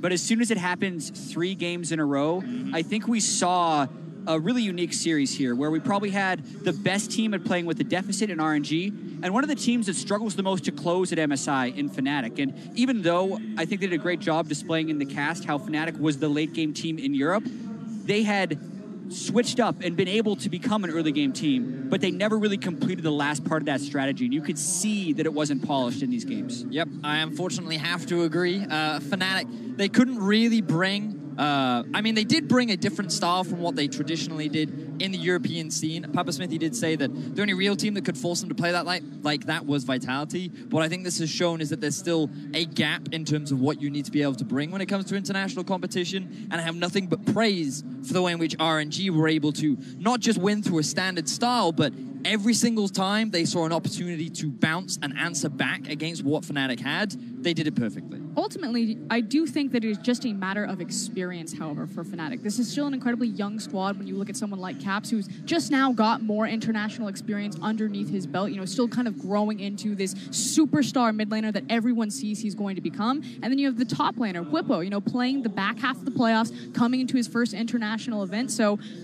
while I understand that Fnatic couldn't measure up this time around, I still think that a 3-0 is going to burn, but they should actually feel fairly confident going back into Europe, recognizing that there's still a lot of ceiling left to hit. Without a doubt, credit should be extended to Fnatic, but I do want to recognize again for RNG, as Deficio put it, I really like the way he put it, you bite them, they bite back, right? That's how they were playing this game. Every advantage that Fnatic found, RNG was quick to find another one of their own. That's exactly what happens 25 minutes into the game. A 3-0 in favor of RNG. And what impressed me the most is the number of teleports that we saw from Let Me to react to every play that was happening. And that TP there, it was a large punish as Fnatic were trying to collapse down onto the side lane. They tried to use the pressure that QUYYN was generating.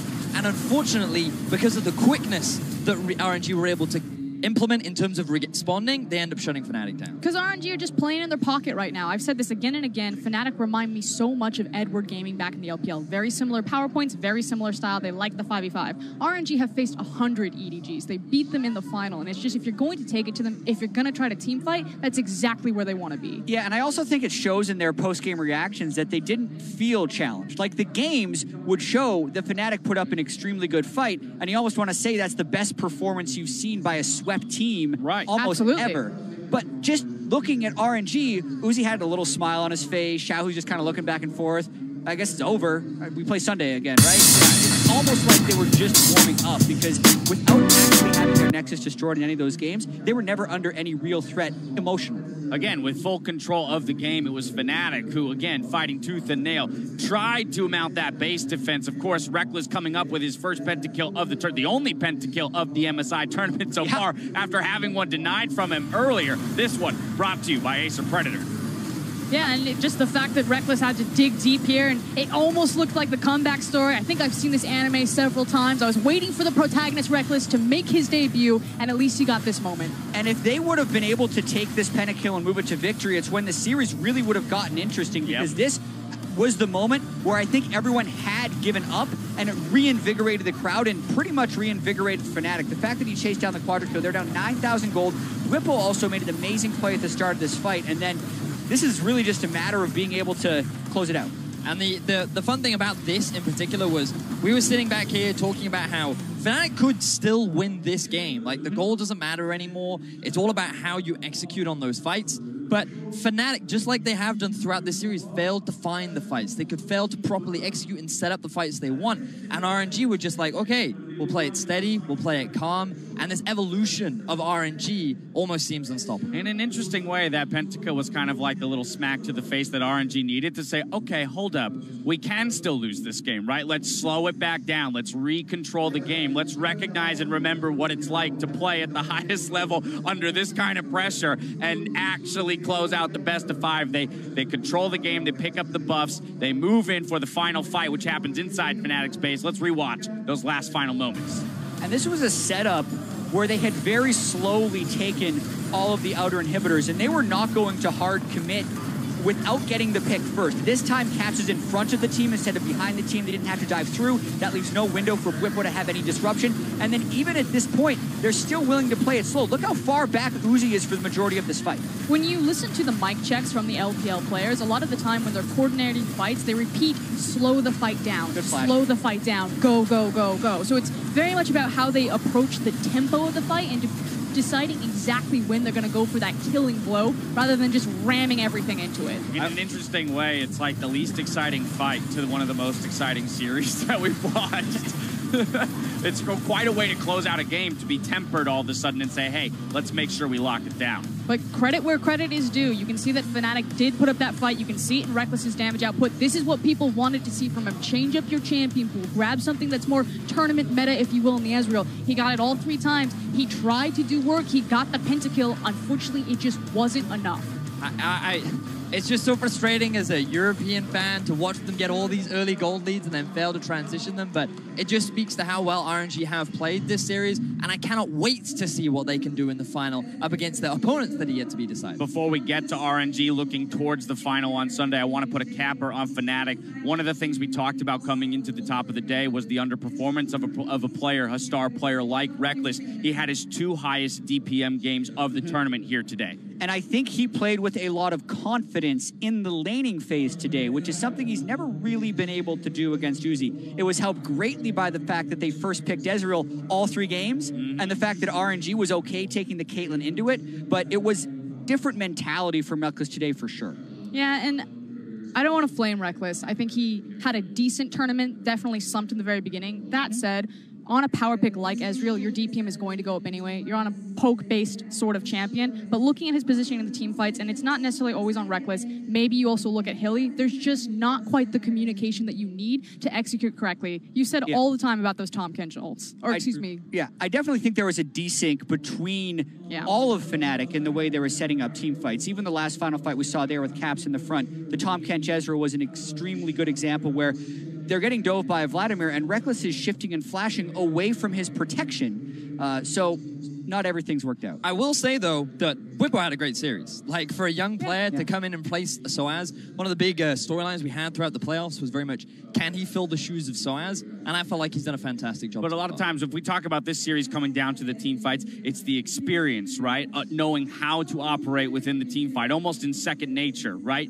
Am I positioned next to the right person? Am I prioritizing the right person when it comes to my damage? For Fnatic, they fell short today. For RNG, they came up big with the 3-0, and it takes a lot to perform to the roars of the crowd on this big stage, and especially in front of this Parisian crowd. But one player in particular seemed unfazed by the pressure and earned himself player of the series. That player is Letme in the top lane. And it's about time, frankly, that the rest of RNG has shown up to Paris. Uzi has been the hard carry of this team all throughout groups, but finally, Letme, Xiaohu, Karsa, they all stepped up, but Letme, for me, was the game changer. His Vladimir in game number 1, his Ornn in the following series, just constantly setting his team up and absorbing a lot of the